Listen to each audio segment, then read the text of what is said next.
রহস্য কখনো আলোতে জন্মায় না, রহস্য জন্ম নেয় অন্ধকারে, আর অপেক্ষা করে কারো না কারো সত্য খুঁজে বের করার জন্য। অন্ধকারে ঢাকা শহর, নীরব সাক্ষী দেয়াল, আর এমন কিছু প্রশ্ন যার উত্তর খুঁজে বের করে আনতে পারে একজনই, সত্যান্বেষী ব্যোমকেশ বক্সী। আপনিও যদি ব্যোমকেশ বক্সীর সত্যান্বেষণ ভালোবাসেন, যদি রহস্যের গন্ধ আপনার শিরায় রোমাঞ্চ নিয়ে আসে, তাহলে আপনি একদম সঠিক জায়গাতেই এসেছেন। আমাদের চ্যানেল যদি আপনি প্রথমবারের জন্য শোনেন, তাহলে এক্ষুনি কিন্তু আমাদের চ্যানেলটিকে সাবস্ক্রাইব করুন এবং পাশে থাকা বেল আইকনে ক্লিক করে নোটিফিকেশন অন করে নিন, যাতে নতুন গল্প এলে সবার আগে আপনি জানতে পারেন।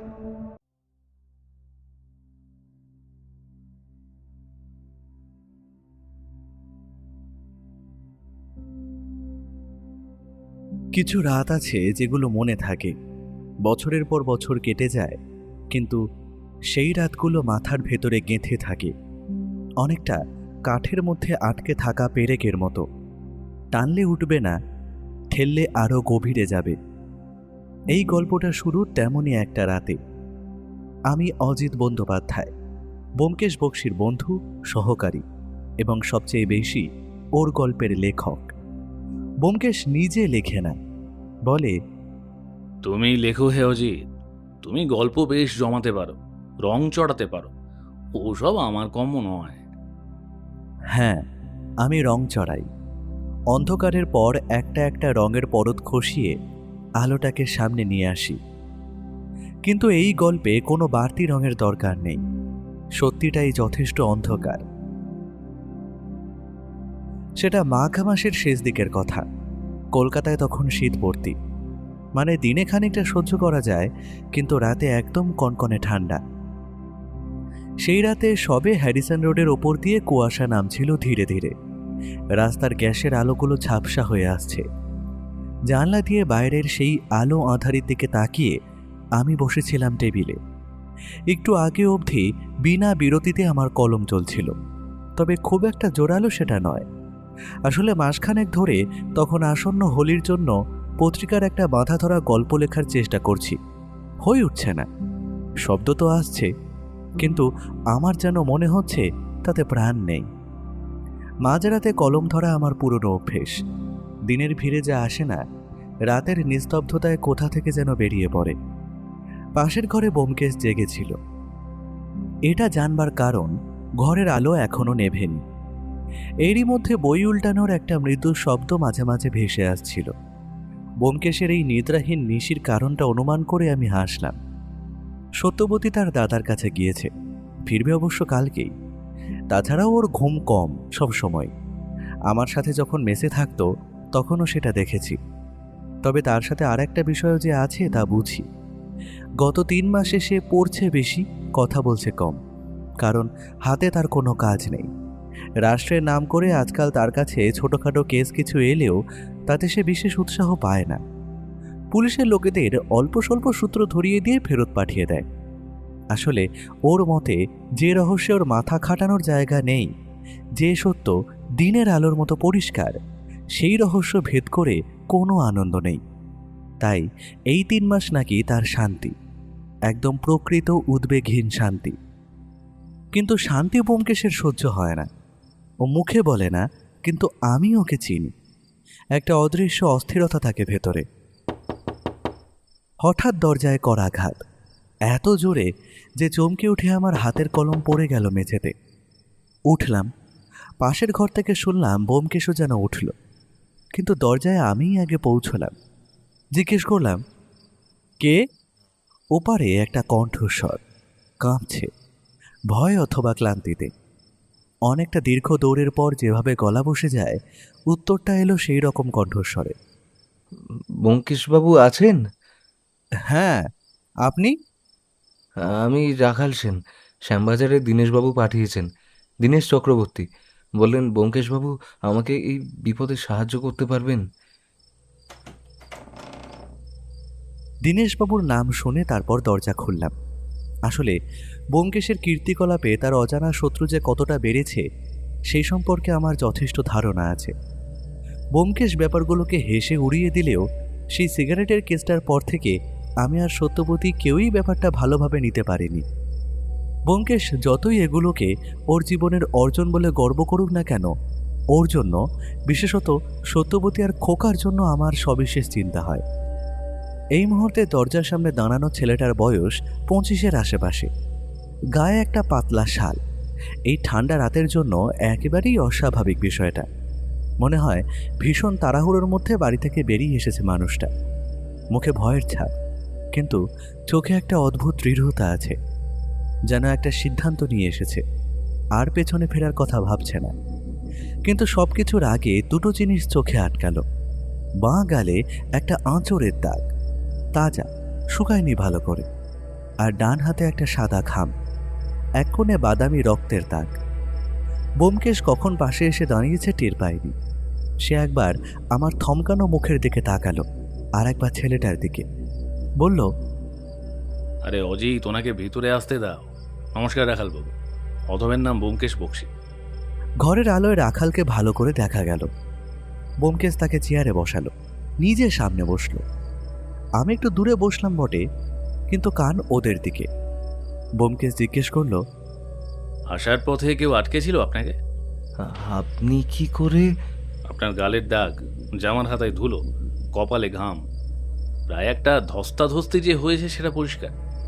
দীনেশবাবুর থেকে আমার ঠিকানা নিয়ে যেহেতু এসেছেন, তার মানে এই ধস্তাধস্তি বাড়িতে হয়নি, আসার আগেও হয়নি বলেই ধরে নেওয়া যায়। তার মানে এইসব রাস্তার মধ্যেই কোথাও ঘটেছে বলে আমার বিশ্বাস। ব্যোমকেশের বলার ধরন সহজ, শান্ত। ও একটা জলের বোতল এগিয়ে দিল রাখালের দিকে। রাখাল একটু ঢোক গিলল, তারপর ঢকঢক করে প্রায় অর্ধেক বোতল জল খেয়ে বলতে শুরু করলো, বাড়ির গলি পেরোতেই দুজন লোক আটকালো। কি চাইছে প্রথমে বুঝিনি, তারপর একজন হাত ধরে এই খামটা নেওয়ার চেষ্টা করলো। আমি কোনো রকমের ছাড়ি দৌড় দিলাম। একজন ধারালো কিছু একটা ছুঁড়েছিল, তবে বড় না, ছুরি কিনা বলতে পারবো না। তাতেই গালটা এইভাবে, পেছনেও এসেছিল কিছুটা, কোনো রকমের পিছু কাটিয়ে এখানে এসেছি। আমি ব্যোমকেশের মুখের দিকে তাকালাম।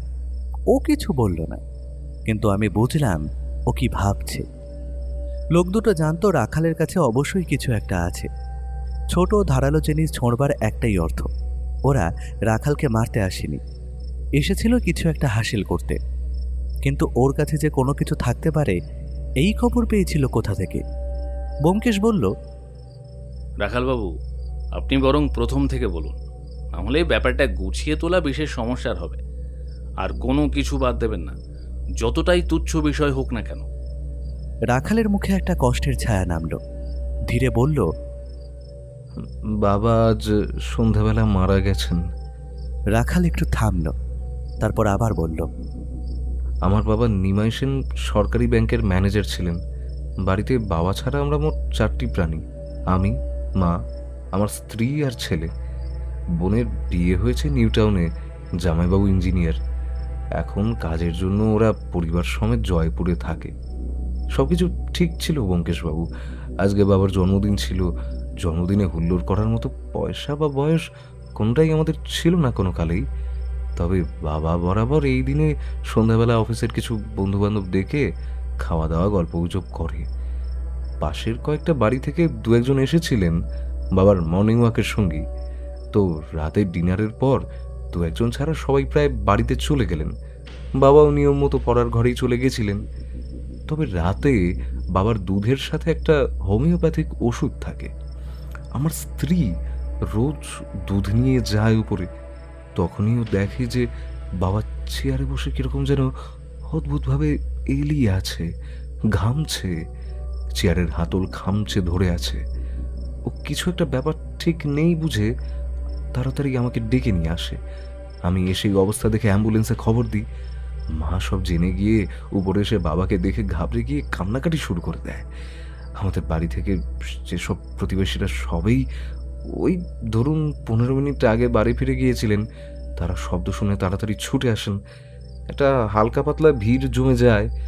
এরই মধ্যে মায়ের কোলে বাবা একদম নিঃসাড় হয়ে যায়। অ্যাম্বুলেন্স আসার আগেই কেউ একটা ডাক্তারের খবর দেয়। ডাক্তার এসে বলেন হার্ট ফেলিয়ার। রাখাল আবার একটু থামল, তারপর গলায় একটা চাপা জোর দিয়ে বলল, হ্যাঁ, বাবার কখনো হার্টের কোনো রোগ ছিল না, কোনো দিন ছিল না। 3 মাস আগেও ডাক্তার কাকাকে দেখিয়েছিলেন, সব ঠিকঠাক ছিল।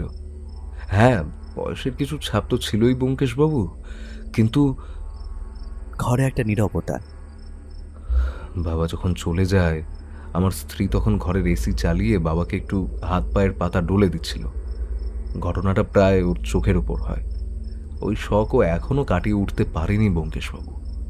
কিন্তু নিতা একটা অদ্ভুত কথা বলেছিল।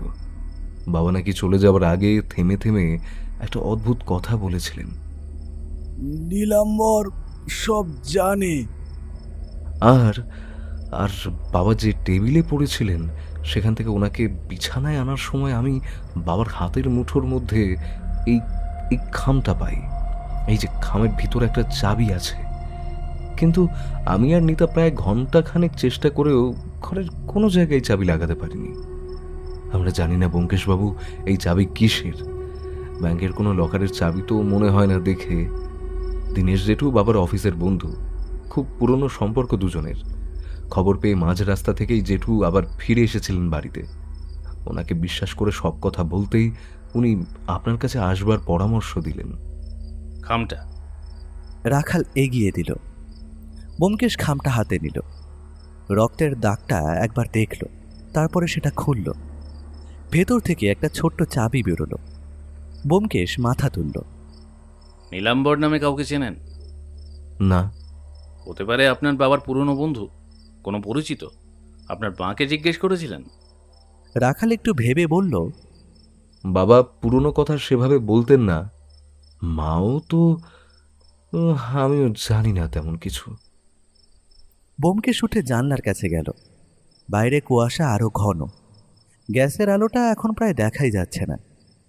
আমি চুপ করে বসেছিলাম, কিন্তু ভেতরে একটা অস্বস্তি জমছিল। যে দুজন লোক রাখালকে গলিতে আটকে ছিল, তারা আগে থেকে জানত, মানে কেউ খবর দিয়েছে। আর যে মানুষটা মরার মুহূর্তে এই চাবিটা আঁকড়ে ধরে রেখে গেলেন, তার মানে তিনি যখন জানতেন যে কাছের মানুষের মধ্যেই বিপদ আছে, যখন বুঝতে পেরেছিলেন। ব্যোমকেশ ঘুরল। আচ্ছা, আপনার এই খামের কথা কে কে জানে? মানে আপনার বাড়ির কয়েকজন আর দীনেশবাবু ছাড়া? আর কাউকেই তো এখনো জানিয়ে ওঠা হয়নি। ব্যোমকেশের কপালে চিন্তার ভাঁজ পড়ল। রাখালবাবু, আজ রাত্রে বাড়ি যাবেন না, এখানেই একটু কষ্ট করে থেকে যান। রাখাল চমকে উঠল। কিন্তু আমার বাড়ির সকলে একা আছেন, বাবাও তো। আপনার স্ত্রীকে এখনই টেলিফোন করে বলুন সবাইকে নিয়ে পাশের কারো বাড়িতে থাকতে আজ রাতটুকু। ব্যোমকেশের গলায় কোনো দ্বিধা নেই। যারা আপনাকে রাস্তায় আটকে ছিল তারা কতটা কি জানে জানি না। এখন তারা যদি ভাবে আপনি আরও কিছু জানেন কিনা। রাখালের মুখ একটু ফ্যাকাশে হয়ে গেল। আপনিও তবে নিশ্চিত যে বাবার মৃত্যুটা শুধু হার্ট ফেলিয়ার নয়? আপনি স্থানীয় থানায় খবর দিন, আপনার বাবার একটা পোস্টমর্টেম হলে ভালো হয়। রাখালকে আমি ঘর দেখিয়ে দিলাম। সে ভিতরে চলে যেতেই আমি ব্যোমকেশের ঘরে ঢুকে দরজা বন্ধ করলাম। ব্যোমকেশ বসে আছে। আমি বললাম, এখন? কাল ভোরে বেরোতে হবে। সেই রাতে আর ঘুম হয়নি। শুয়েছিলাম বটে, কিন্তু ছাদের দিকে তাকিয়ে পড়ে রইলাম অনেকক্ষণ। মাথার মধ্যে ঘুরছিল একটা মানুষের কথা, যাকে কোনোদিন দেখিনি, যার নাম জানতাম না কাল পর্যন্ত। নিমাই সেন। ভোরের আলো ফোটার আগেই পাশের ঘর থেকে ব্যোমকেশের নড়াচড়ার শব্দ পেলাম। উঠে গেলাম। দেখলাম সে জামা গায়ে দিচ্ছে, চোখের নিচে সামান্য কালি। ঘুম কম হয়েছে, কিন্তু মুখে সেই চিরপরিচিত প্রশান্তি, যেন সারা রাত মাথার ভেতরে একটা বড় ধাঁধার টুকরোগুলো সাজিয়েছে। এখন বেরোনোর পালা। রাখাল উঠেছিল আরও আগে। ড্রয়িং রুমে এসে দেখলাম সে চেয়ারে বসে আছে, চোখ লাল। ঘুম হয়নি তা বোঝাই যাচ্ছে। হাতে 1 কাপ চা, ঠান্ডা হয়ে গেছে, খায়নি। রাখাল একটু হাসার চেষ্টা করলো, কিন্তু পারল না। বাড়িতে ফোন করেছিলেন? হ্যাঁ, নিতা আমার ছেলে আর মাকে নিয়ে পাশের ফ্ল্যাটে গেছে রাতে, সকালে ফিরে গেছে। একটু থেমে বলল, বাবার শরীরটা তো বাড়িতেই আছে এখনো। দিদি আসছে সকালের ফ্লাইটে। সেটা সত্যি। এই পরিস্থিতিতে বাড়ি ছেড়ে থাকাটা কতটা কঠিন সেটা বলার অপেক্ষা রাখে না। ব্যোমকেশ বলল, আজকে পোস্টমর্টেমের কাগজটা থানায় জমা দেওয়া হবে, তার আগে আপনি বাড়ি যান। রাখাল উঠল, দরজার কাছে গিয়ে একটু থামল। ব্যোমকেশবাবু, আপনি কি সত্যিই মনে করেন বাবাকে কেউ? এখনই কিছু বলবো না, ব্যোমকেশের গলায় কোনো মিথ্যে আশ্বাস নেই। তবে আপনি সাবধানে থাকুন। রাখাল চলে গেল। ব্যোমকেশ কি মনে করে আমাকে রেখেই বের হলো। 1 ঘন্টার মধ্যে আবার ফিরেও এলো। চা খেতে খেতে দুজনে বসেছিলাম। ব্যোমকেশ বলল, নীলাম্বর নামটা পরিচিত লাগছে না? আমি চায়ের কাপ রাখলাম। আসলে রাত থেকেই মাথার কোথাও একটা খুঁচিয়ে যাচ্ছিল, যেন একটা পুরনো ছবি আছে স্মৃতিতে, ধুলো পড়েছে তার উপরে। তখনই হঠাৎ মনে পড়ল। বললাম, বাগবাজার, নীলাম্বর মেডিকেল স্টোর, বাগবাজারের বাজারের গলিতে। আমি যখন মেসে থাকতাম মাঝে মাঝে ওদিক দিয়ে যেতাম। পুরনো দোকান, সবুজ রঙের সাইনবোর্ড, রং উঠে গেছে, কিন্তু দোকানটা তখনও চলতো। ব্যোমকেশ একটু সোজা হয়ে বসল। বাগবাজার আর শ্যামবাজার কিন্তু খুব কাছেই। অবশ্য এক নামের কত মানুষই তো আছে, ভুলও আছে। আচ্ছা, দোকানে নীলাম্বর নামের কাউকে দেখেছিলে কি? দোকানে একজন মাঝারি বয়সের মানুষ থাকতেন, গোলগাল চেহারা, চশমা পরতো। তখন নাম তো জানতাম না। ব্যোমকেশ উঠে দাঁড়ালো। আগে শ্যামবাজার, তারপর হয়তো বাগবাজার। শ্যামবাজারের গলিটা চিনতে অসুবিধে হলো না। রাখাল আসার আগেই ফোনে ঠিকানাটা বলে দিয়েছিলাম। গলিটা সরু, দুপাশে পুরনো বাড়ি। দেওয়ালে সময়ের ছাপ পড়ে স্তরে স্তরে রং উঠে গেছে জায়গায় জায়গায়। শ্যাওলা ধরেছে নিচের দিকে। নিমাই সেনের বাড়িটা দোতলা, সামনে একটু জায়গা আছে। উঠোন বলতে গেলে বড় বলা যাবে না, তবে একটা তুলসী মঞ্চ আছে মাঝখানে। তুলসী গাছটা খানিকটা অবশ্য শুকিয়ে গেছে। দরজায় পৌঁছতেই রাখালের মা বেরিয়ে এলেন। বয়স 50-এর কাছে, কিন্তু রাতের ধাক্কায় আরও বেশি লাগছে। চোখখানা ফোলা, শাড়ির আঁচল হাতে মোড়ানো, সেটা দিয়েই মুখ মুছছেন মাঝে মাঝে। ব্যোমকেশ নমস্কার করে বলল, আমি ব্যোমকেশ বক্সী, রাখালবাবু বলেছেন হয়তো। মহিলা মাথা নাড়লেন, কথা বললেন না, পথটা ছেড়ে দিলেন। আমরা ভেতরে ঢুকলাম। নিচের ঘরটায় 2-1 জন প্রতিবেশী বসে আছেন। বাতাসে ধূপের গন্ধ। একটা বিষণ্ণতা যেন দেওয়াল থেকে মেঝেতে নেমে এসেছে। রাখাল আমাদের দেখে উঠে এলো, সিঁড়ি দেখিয়ে দিল। নিমাইবাবুর পড়ার ঘর দোতলায়। ঘরে ঢুকলাম। প্রথম দেখায় মনে হয় সব ঠিকঠাক, কিন্তু একটু চোখ বোলালেই বোঝা যায় কেউ এখানে কিছু খুঁজেছে। বইয়ের তাক থেকে বই নামানো, যেভাবে রাখা ছিল সেভাবে নেই। টেবিলের ড্রয়ার একটু খোলা, ঘড়িটা বেঁকে উল্টে আছে। টেবিলের কোণে রূপোর ফ্রেমে বাঁধানো। আলমারির পাশে একটা ছোট্ট কাচের বাক্সে কয়েকটা গয়না, সেটাও আছে। ব্যোমকেশ ঘরের মাঝখানে দাঁড়িয়ে একবার পুরো জায়গাটা দেখল, তারপর সোজা গেল বইয়ের তাকের দিকে। একটা একটা করে বই বের করতে লাগলো। আমি দরজার কাছে দাঁড়িয়ে দেখছিলাম। 5 মিনিট, 10 মিনিট, তারপরে ব্যোমকেশ থামল। একটা পুরনো বাংলা উপন্যাস সাথে, মলার জীর্ণ। বইটা খুলল, পাতা উল্টালো ধীরে। তারপর একটা পাতার ভাঁজ থেকে একটা ছোট্ট কাগজ বের করল, রশিদের মতো। আমি এগিয়ে গেলাম, দেখলাম কাগজটায় লেখা নীলাম্বর মেডিকেল স্টোর, বাগবাজার। নিচে কোনো ওষুধের নাম নেই, শুধু হাতে লেখা একটা টেলিফোন নাম্বার। ব্যোমকেশের ঠোঁটের কোণে একটা সামান্য হাসি। ব্যোমকেশ রশিদটা পকেটে রাখল, তারপরে বলল, চলো নিচে যাই। রাখালের মা তখন রান্নাঘরে। কেউ একজন জোর করছে খেতে, কিন্তু তিনি রাজি হননি। তবে বাকিদের জন্য চা করছেন। বৌমাকে একা ছেড়ে দেননি হাজার কাজের মাঝে, বরং শোক কাটানোর চেষ্টা করছেন এইসবের মধ্যে ডুবে থেকে। আমরা ঢুকতে তিনি মুখ খুললেন। ব্যোমকেশ বলল, কয়েকটা ছোটোখাটো জিনিস জিজ্ঞেস করতে চাই মাসিমা, তবে আপনি না চাইলে এখন এগুলো না করলেও চলবে। রাখালের মা বললেন, না বাবা, তুমি বলো, আমি ঠিক আছি। নিমাইবাবু গত কয়েক মাসে কেমন ছিলেন? মানে স্বভাবে কোনো পরিবর্তন হয়েছিল কি?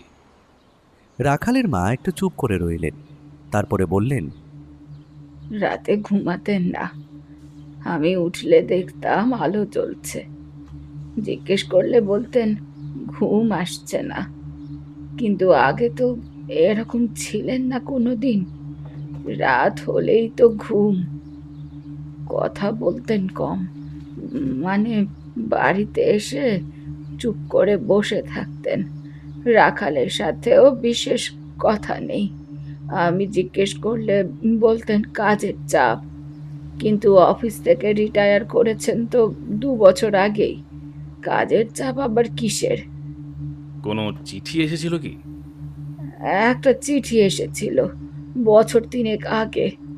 ডাকে নয়, কেউ একটা জানালার ভিতর দিয়ে গলিয়ে দিয়েছিল। চিঠিটা পড়ে উনি খুব চিন্তিত হয়ে গেলেন। আমি জিজ্ঞেস করলাম কিসের চিঠি। বললেন কিছু না, পুরনো একটা ব্যাপার।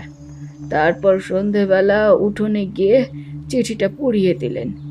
আমি দেখলাম, জিজ্ঞেস করলাম, কিছু বললেন না। মহিলা একটু হাসলেন, ক্লান্ত হাসি।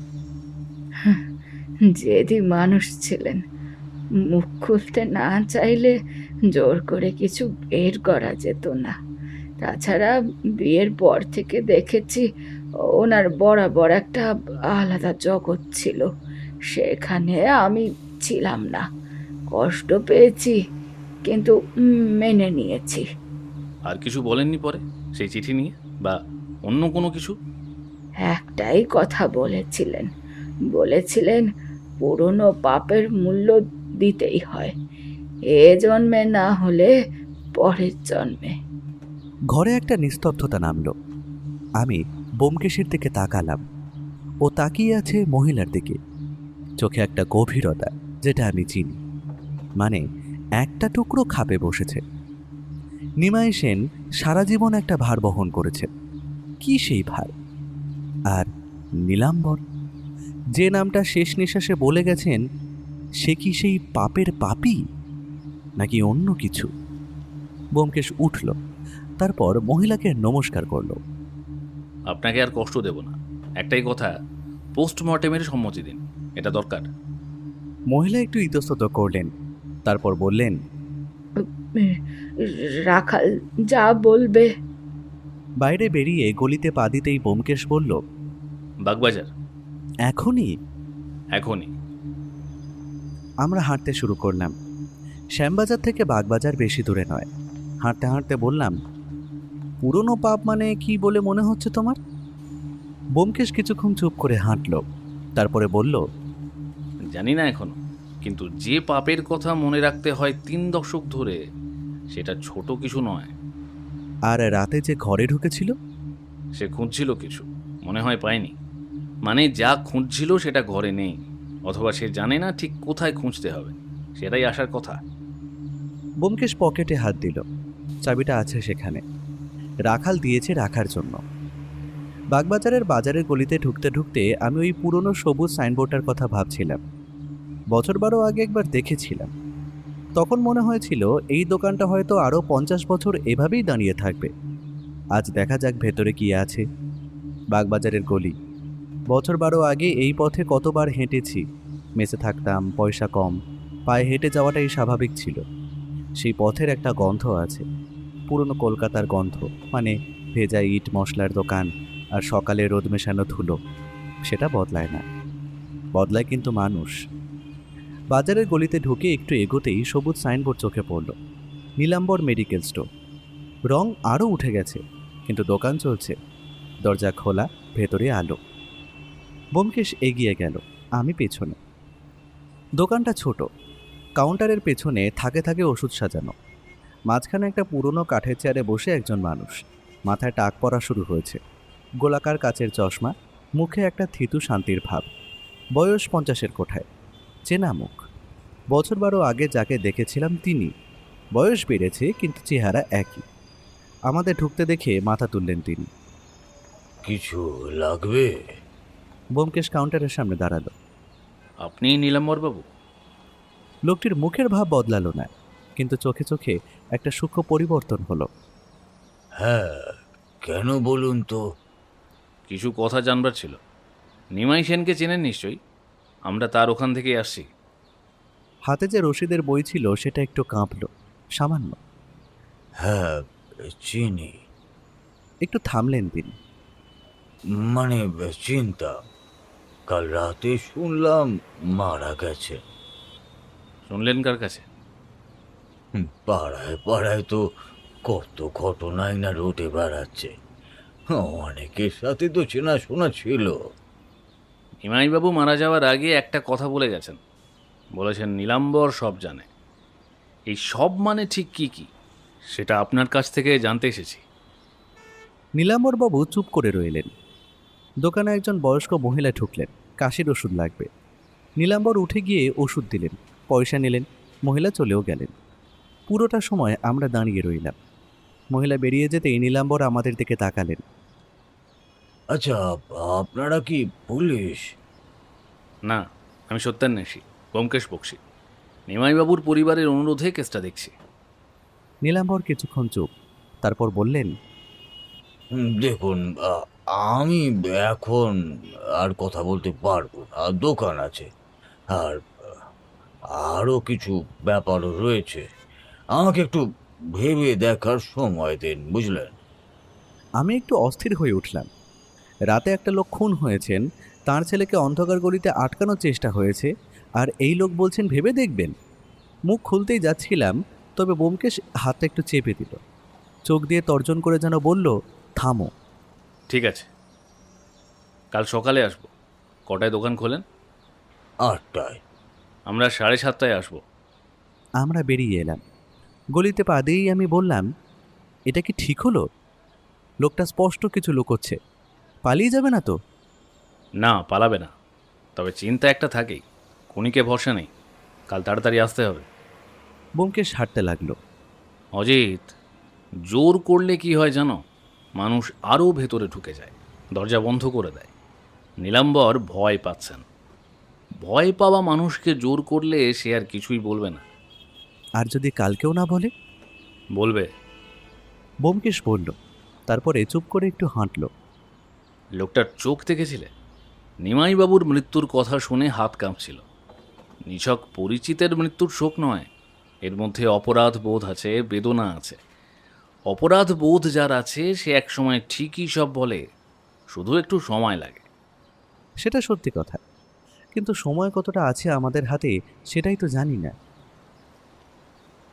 পরদিন সকাল 7:30টায় আমরা দোকানের সামনে হাজির হলাম। দরজা বন্ধ।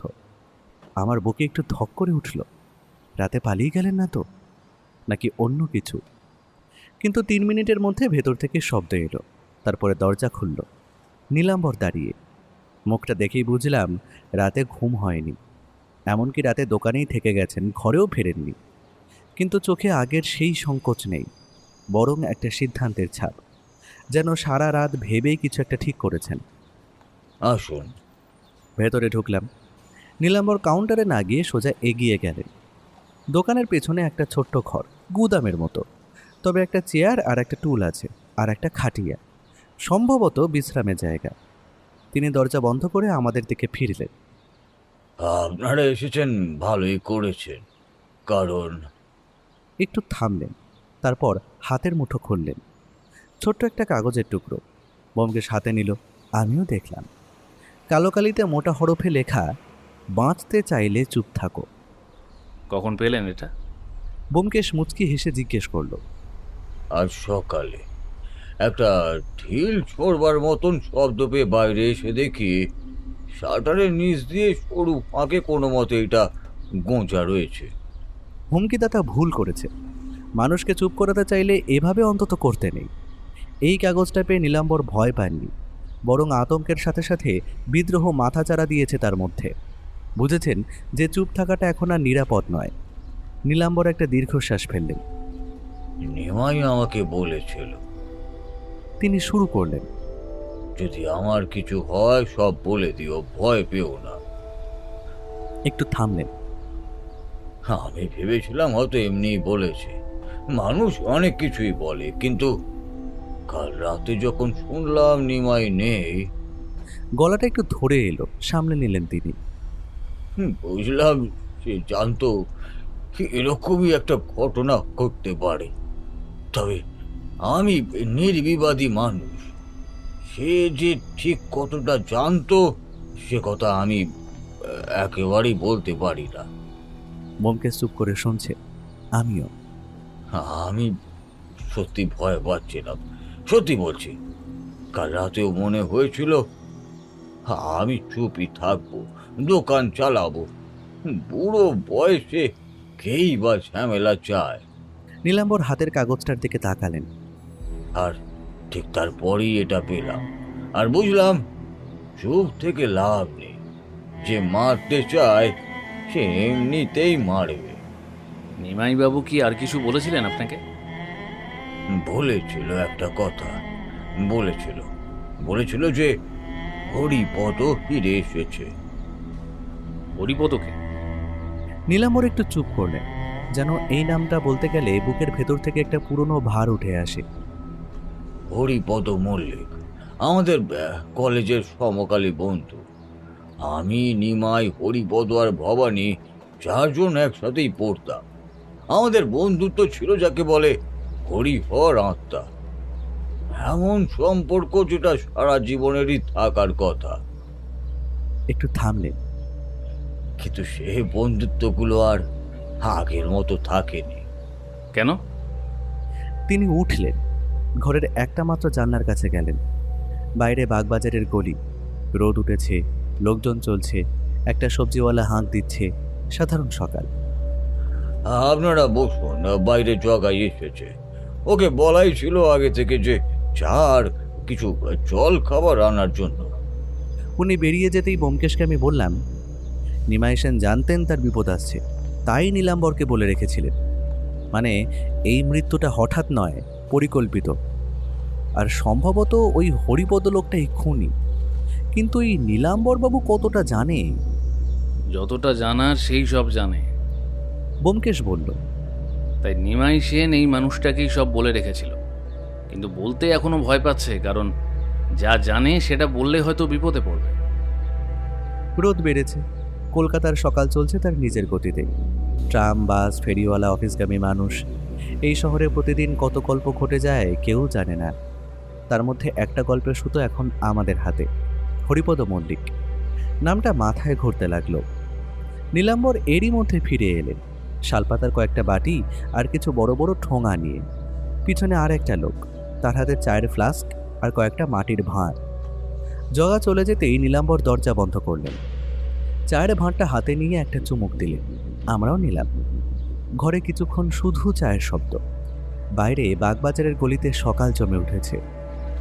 আমি খাতা বের করতে যাচ্ছিলাম, ব্যোমকেশ চোখ দিয়ে থামালো। 18 বছর আগে আমরা তখন কলেজে পড়ি। চারজন, মানে আমি, নিমাই, হরিপদ মল্লিক আর ভবানী শঙ্কর রায়। এক মেসেই থাকতাম, এক ক্যান্টিনেই খেতাম, একসাথে ক্লাসের সময়ও কাটাতাম। সেই সময় যে বন্ধুত্ব হয় সেটার আলাদা একটা রং থাকে। মনে হয় যে এই সম্পর্ক সারা জীবন থেকে যাবে। নীলাম্বর একটু থামলেন। হরিপদ ছিল চারজনের মধ্যে সবচেয়ে চটপটে। বুদ্ধি ছিল, কথাও বলতো চমৎকার, মানুষ পটাতে পারতো অনায়াসে। কিন্তু একটা বদ অভ্যাস ছিল, জুয়া। কলেজ থেকেই সেটা ছিল। প্রথমে ছোটখাটো, ওই তাস পাশা, তারপর আস্তে আস্তে বড় হলো। কলেজ শেষ করে যে যার মতন আমরা কাজে লেগে পড়লাম। হরিপদ ব্যবসায় নামলো, কিন্তু মুজির সে জুয়ার টেবিলেই সময় কাটাতো বেশি। ধারও হতে লাগলো। ক্রমশ বাড়তে বাড়তে সেটা চরম পর্যায়ে গেল। এক সময় হাতের সবটাই চলে গেল ওখানে।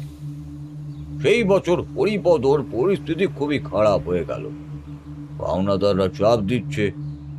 একদিন সে এলো আমার কাছে, বলল, নীলাম্বর একটু সাহায্য কর, একটা ব্যবসা খুলব।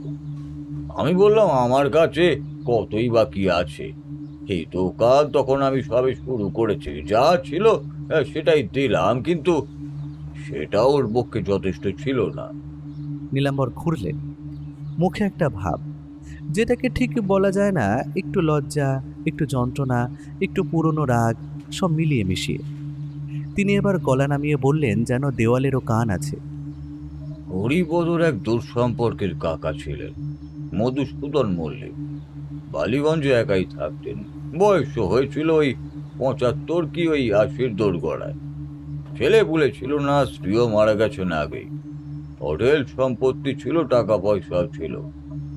আর একটা জিনিস ছিল যেটার কথা সবাই জানতো, তার মৃত স্ত্রীর হীরের নেকলেস। পারিবারিক গয়না, দামও অনেক। মধুসূদন বাবু নিজেই মাঝে মাঝে বলতেন, এটা আমার বউয়ের স্মৃতি, আমার সাথেই থাকবে। ঘরে একটা নীরবতা জমল। আমি বুঝতে পারছিলাম গল্পটা কোথায় যাচ্ছে, কিন্তু বুঝেও বিশ্বাস করতে ইচ্ছে করছিল না। হরিপদ সেই বছর একটা কাজ শিখেছিল, নীলাম্বর ঘুরলেন, গলা আরো নামালেন। ইনজেকশন দেওয়া, মানে ওষুধের ইনজেকশন। একটা ফার্মাসির সাথে কাজ করতো কিছুদিন, সেখানেই সে এটা শিখেছিল। তখন মনে হয়েছিল কাজের কাজ শিখেছে, পরে বুঝলাম ও কেন এসব শিখেছিল। ব্যোমকেশ এতক্ষণ চুপ করে বসেছিল, এইবার একটু সামনে ঝুঁকল। একদিন রাতে হরিপদ গেল কাকার বাড়িতে। মধুসূদন তাকে চিনতেন, ভেতরেও ডাকলেন আর বসতেও বললেন। বলল যে কাকা অসুস্থ শুনে একটু দেখতে গেছে সে। রাতে খাওয়ার পর বেরিয়ে যাওয়ার ঠিক আগে ইনসুলিনের ইনজেকশন দেবার সময় ও নিজে থেকে এগিয়ে এলো। মধুসূদন বাবু বৃদ্ধ মানুষ, সন্দেহ করেননি। তিনি তার হাতটাও বাড়িয়ে দিলেন। সে ইনজেকশনে কি ছিল হরিপদ পরে বলেছিল, ডিক্সেন, হার্টের ওষুধ, কিন্তু অনেক বেশি মাত্রায় দিলে উল্টো কাজ করে, হার্ট একেবারেই থেমে যায়, অনেকটা হার্ট ফেলিওরের মতো। পোস্টমর্টম না হলে ধরা পড়ার কোনো উপায় থাকে না। আমি চোখ বন্ধ করলে এখনো কোনো এক মুহূর্তের জন্য ছবিটা মাথায় ভাসে ব্যোমকেশ বাবু। একটা বৃদ্ধ মানুষ চেনা মুখ দেখে নিশ্চিন্তে হাত বাড়িয়ে দিয়েছেন। তারপর ধীরে ধীরে বুকে একটা চাপ। হয়তো বুঝতেও পারিনি যে কি হচ্ছে, হয়তো শুধু মনে হয়েছে ক্লান্ত লাগছে, একটু শুয়ে পড়লেই ভালো হবে। আর হরিপদ নিজের ঘরে শুয়ে অপেক্ষা করছিল সেই মানুষটার মৃত্যু সংবাদে। পরদিন সকালে পাড়ার লোক দেখলো বাড়িতে সারা শব্দ নেই। বুড়ো রোজ খবরের কাগজ নিতে বাইরে আসে, সেটাও করলো না। শেষে কাজের লোক এসে যখন ডেকে ডেকেও সাড়া পেল না, তখন লোক জড়ো হলো। দরজা কিন্তু ঠেলতেই দেখলো খুলে গেল। বোধহয় হরিপদ চলে যাওয়ার পর বৃদ্ধ আর শরীরে এতটুকু জোর পাননি যে উঠে সেটা বন্ধ করবেন। হয়তো তখন ছটফট করছিলেন একটু নিঃশ্বাসের জন্য। সবাই দেখলো ভেতরে মধুসূদন বাবু চেয়ারে হেলান দিয়ে বসে রয়েছেন। ভিড়ের মধ্যে কোনো ডাক্তার ছিলেন, হরিপদর চেনা লোক, মানে ওই ফার্মাসি থেকেই পরিচয় আর কি। সে ডেথ সার্টিফিকেটে সই করে দিল হার্ট অ্যাটাক। খবর আসতেই হরিপদ নিজেও ছুটল। মুখে চোখে শোকের কি নিদারুণ অভিনয়। ওর কাকার বয়স হয়েছিল, আগেও সে অসুস্থই থাকতেন, কেউই আর সন্দেহ করলো না। আর তারপর সৎকারও হয়ে গেল। নেকলেসটা কিন্তু পাওয়া গেল না, কেউই খুঁজলই না। অবশ্য হরিপদ নিজেই তখন ওয়ারিস সব কিছু। নিজের চুরি করা জিনিস সে খুঁজবেই বা কেন? সম্পত্তি হাতে পেতে হরিপদর সময় লেগেছিল ওই মাসখানেক, কিন্তু ওই নেকলেসের কল্যাণে তখন ওর অবস্থাও ফিরেছে। পাওনাদারদের হাত থেকেও রেহাই মিলেছে ওর। আপনারা এত সব জানলেন কিভাবে? আমরা এতদূর ভাবতে পারিনি ব্যোমকেশ বাবু। এমনি মজা ইয়ার্কির মধ্যে একদিন আড্ডায় হরিপদ নিজেই বলে ফেলেছিল সব কথা। এইটুকু শুনে আমার ভেতরে কেমন একটা করতে লাগলো। ঘটনার সপ্তাহখানেক পরে আমাদের 4 জনের আড্ডা বসেছিল। সব শুনে শেষে আমরা ওই বসে রইলাম। তা আপনি পুলিশকে বললেন না কেন? আমি জিজ্ঞেস করলাম। নীলাম্বর আমার দিকে তাকালেন। চোখে লজ্জা আছে, কিন্তু রাগ নেই, যেন এই প্রশ্নটার জন্যই তিনি অপেক্ষা করছিলেন। প্রমাণ কি ছিল আমাদের হাতে? হরিপদ বলেছে শুধু এইটুকুই, মধুসূদন বাবুর মৃত্যু হৃদরোগ বলে রেকর্ড হয়ে গেছে। পুলিশে গেলে হরিপদ অস্বীকার করতো, আমরা পড়তাম মিথ্যেবাদীর কাঠগোড়াতে। একটু থামলেন। কিন্তু সত্যি কথা বলতে গেলে প্রমাণের কথাটা অনেক অজুহাতই ছিল। আসল কারণ ছিল হরিপদ আমাদের 20 বছরের বন্ধু। সেই সময় নিজের হাতে বন্ধুকে ফাঁসি কাটে ছড়ানো একেবারেই যায় না। ঘরে দীর্ঘ নীরবতা। সিদ্ধান্তটা নেওয়া হয়েছিল এক মুহূর্তে, আর সেই এক মুহূর্তের সিদ্ধান্ত বহন করতে হয়েছে 18টা বছর। তারপর হরিপদ কলকাতা ছেড়ে দিল। নেকলেস বেচে ধার শোধ করলো তো বটেই, বাকি বিষয় সম্পত্তির অনেকটা বেঁচে বুঝিয়ে দিয়ে টাকা নিয়ে রাজ্যের বাইরে সে চলে গেল, যেন কিছুই হয়নি। আর আপনারা তিনজন? আমরা আমরা যে যার জীবনে ডুবে গেলাম। নীলাম্বর একটু থামলেন। আসলে একে অন্যকে দেখলেই ওই রাতের কথা মনে পড়তো। একটা চোরা অস্বস্তি হয়ে গলায় বিঁধত। সেই আস্তে আস্তে যোগাযোগ কমে গেল। দেখা হলে ওই সামান্য কথাবার্তাই হতো, একটা আধটা ওই চিঠিপত্র, এইটুকুই। তা ভবানী শঙ্কর এখন কোথায়? আমি জিজ্ঞেস করলাম। নীলাম্বর আমার দিকে তাকালেন। 3 বছর আগে ও চলে গেছে। কিভাবে? Heart failure. ওর বরাবরই হার্ট খুব দুর্বল ছিল। মাসে মাসে আমার দোকান থেকেই প্রচুর ওষুধ যেত ওর বাড়িতে। ব্যোমকেশ এবারে সোজা হয়ে বসল। ভবানী শঙ্করের সময় কোনো ডাক্তার ডাকা হয়েছিল? নীলাম্বর ভুরু কুঁচকালেন। হ্যাঁ, ভবানীর মেয়েরা বলেছিল আচমকাই হয়েছে, কেউ একজন ডাক্তারও এনেছিল, পাড়ার কেউ। তবে আমি যাইনি তখন, আমি পরেই শুনেছিলাম। ডাক্তারের নাম? ব্যোমকেশ বাবু, সে তো সঠিকভাবে জানি না। কথাটা বলেই হঠাৎ চমকে নীলাম্বর ব্যোমকেশের দিকে তাকালেন, কিন্তু ব্যোমকেশ আর কিছু বলল না। আমিও হিসেবটা মিলিয়ে নিচ্ছিলাম। মধুসূদন মল্লিক মৃত্যু হৃদরোগ 18 বছর আগে।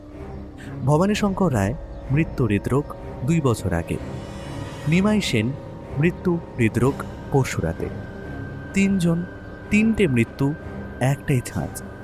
আর 3 জনই জানতেন 18 বছর আগে কি হয়েছিল। 4 জন বন্ধুর মধ্যে এখন একজন বেঁচে, নীলাম্বর, এই ঘরে আমাদের সামনে বসে। আর বেঁচে হরিপদ। নীলাম্বরবাবু, আপনি কি বুঝতে পারছেন আপনি এখন কোথায় আছেন? ব্যোমকেশ উঠে দাঁড়ালো। নীলাম্বরের মুখ সাদা হয়ে গেল। আজ থেকে দোকান বন্ধ রাখুন, বাড়িতে থাকুন, একা থাকবেন না কোনো মুহূর্তে। আর তারপরেও চেষ্টা করবেন সাবধানে থাকবার। কিন্তু দোকান বন্ধ রাখলে? দোকান বন্ধ রাখলে সংসারে হয়তো একটু কষ্ট আসবে, কিন্তু মানুষ না থাকলে সংসারও থাকে না। নীলাম্বর চুপ করে রইলেন। বাইরে বেরোলাম দুজনে। রোদটা বেড়েছে। বাগবাজারে গলিতে দুপুরের ব্যস্ততা শুরু হয়েছে। হাঁটতে হাঁটতে আমি বললাম, সেই একই পদ্ধতি প্রতিবার। ডিগক্সিন অতিরিক্ত মাত্রায়, ইঞ্জেকশনে। পোস্টমর্টেম না হলে ধরার উপায় নেই। মধুসূদনের সময় হরিপদ নিজেই দিয়েছিল। এখন সে বড় ব্যবসায়ী হয়েছে, নিজে হাত নোংরা করবে না, সেই হাতটাকে খুঁজতে হবে। বাগবাজার থেকে ফেরার পথে ব্যোমকেশ কিছু বলল না। আমি চুপ করে পাশে হাঁটলাম। বেশি প্রশ্ন করার অভ্যেস আমার নেই। অনেক বছর ব্যোমকেশের সাথে থেকেই অভ্যেসটা রপ্ত করেছি।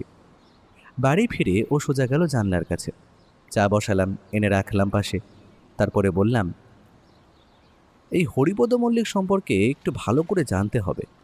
কোথায় আছে, কি করে। বরুণের কাছে যাব।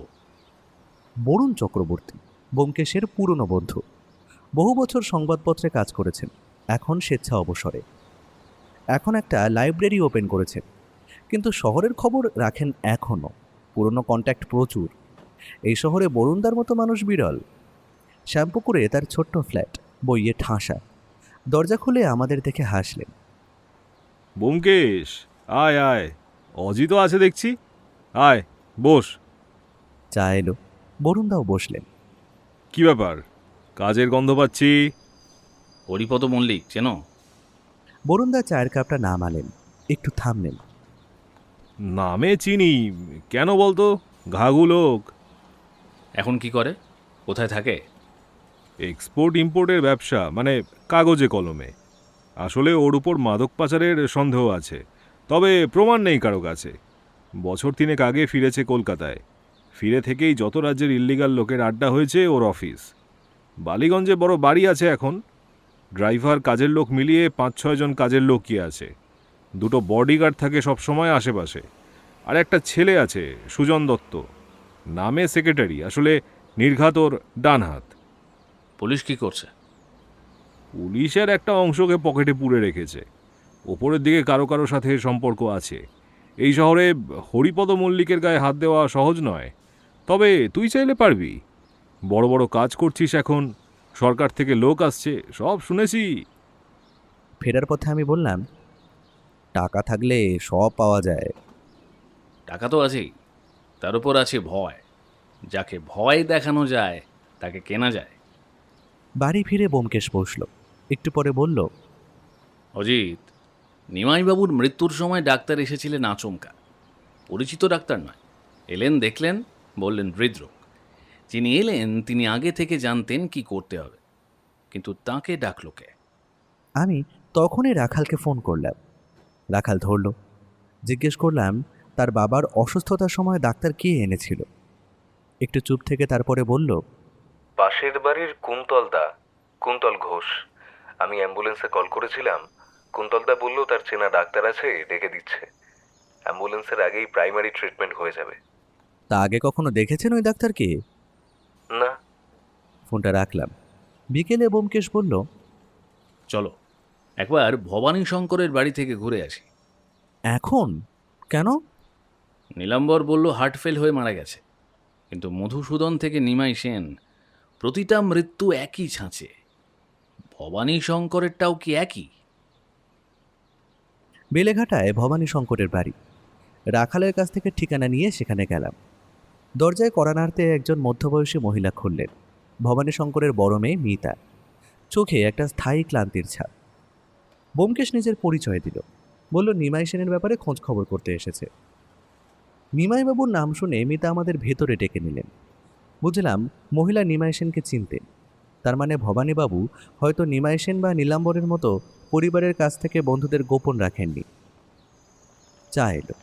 কথায় কথায় ব্যোমকেশ জিজ্ঞেস করল, আপনার বাবার হার্টের সমস্যা কবে থেকে ছিল? বছর 5 আগে থেকে। ডাক্তার দেখাতেন নিয়মিত, ওষুধও খেতেন। মারা যাওয়ার দিন কি হয়েছিল? মিতার মুখটা একটু শক্ত হলো। আচমকাই ঘটেছিল ঘটনাটা। বিকেলে ঠিকঠাকই ছিলেন, সন্ধে একটু এদিক ওদিক হাঁটতে বেরিয়েছিলেন। রমেশ জেঠেও সাথে ছিল। সেই হাঁটতে যাওয়া থেকেই বাবার শরীরটা নাকি ভালো ছিল না। পরে শুনেছিলাম রমেশ জেঠু বাবাকে কোনো ডাক্তারের কাছে নিয়ে গিয়ে প্রেশার চেক করিয়েছিলেন। উনি বোধহয় একটা ইঞ্জেকশনও দিয়েছিলেন। ব্যান্ডেড দেখেছিলাম বাবার হাতে। তবুও বাবা ফিরে কেমন একটা ধপ করে চেয়ারে বসে পড়েছিলেন। বললেন বুকে একটু ভাল লাগছে। আমি ভাবছিলাম জামাটা বদলে বাবাকে একবার হাসপাতালে নিয়ে যাব কিনা, কিন্তু কিন্তু তার মধ্যেই আমি যখন শব্দ শুনে ঘর থেকে বের হলাম, বাবা চুপ করে চেয়ে মেঝেতে পড়ে আছেন। চেষ্টা করেছিলাম, অনেক চেষ্টা করেছিলাম, কিন্তু ডাক্তার এসেছিলেন? হ্যাঁ, রমেশ জেঠুর শব্দ শুনে ছুটে এসে তড়ি ঘড়ি ডাক্তার ডেকে দিয়েছিলেন। উনি দেখলেন, বললেন হার্ট ফেলিওর। ডাক্তারের নাম মনে আছে? সাম্পি সেনগুপ্ত মনে হয়। ব্যোমকেশের মুখে কিছু এলো না, কিন্তু আমি দেখলাম তার আঙুল একটু নড়ল। পোস্টমর্টেম হয়েছিল? না। মিতা একটু অবাক হয়ে তাকালেন। হবে কেন? বাবার হার্টের অসুখ ছিল, ডাক্তারও তো সেটাই বললেন। ব্যোমকেশ একটু চুপ করলো, তারপরে বলল, আপনার বাবার মৃত্যুর আগে কোনো অস্বাভাবিক কিছু ঘটেছিল, যেমন কোনো চিঠি, অপরিচিত কেউ আসা? একটা চিঠি এসেছিল বছর 5 আগে। কার চিঠি? জানি না, বাবা কাউকে দেখাননি, কিন্তু চিঠিটা স্বাভাবিক ছিল না। জিজ্ঞেস করলে একবার বলেছিলেন কিছু না, পুরনো ব্যাপার, এইটুকুই। কিন্তু সেই চিঠি পাওয়ার পর থেকে বাবা কেমন হয়ে গেলেন। রাতে ঘুমোতেন না, কথাবার্তাও কমে গেল। তবে চিন্তার থেকেও বেশি অদ্ভুত হয়ে গিয়েছিল। শেষ বয়সে কিসের যেন ব্যবসায় নেমেছিল। পারিবারিক অনুষ্ঠানে দেদার টাকা দিতেন, আমাদের কথায় কথায় দামি দামি গিফট। এমনকি বাবার চলে যাওয়ার পরও ব্যাংক থেকে অনেকগুলো টাকা আর পলিসি পেয়েছি। শেষ বয়সে এত রোজগারের নেশা চেপেছিল, কি করে কেন জানি না। মাঝে মাঝে মনে হয় এই ব্যবসার চাপই হয়তো বাবাকে খেলো। না হলে সেই 15 বছর বয়স থেকে দেখেছি বাবার হার্টের অসুখ। সেই নিয়ে এতদিন দিব্যি ছিল, ভাবিনি এত তাড়াতাড়ি চলে যাবে। নিমাইবাবুর মা বলেছিলেন একই কথা। চিঠি এসেছিল, পুড়িয়ে দিয়েছিলেন। বলেছিলেন পুরনো পাপের মূল্য দিতেই হয়। এখন মিতাও বলছেন সেই চিঠি, তারপরে অস্থিরতা। বাবার মৃত্যুর পর নিমাইবাবু এসেছিলেন। সেদিনই প্রথম আমাদের বাড়িতে এলেন। বাবার শরীর তখনও বাড়িতেই।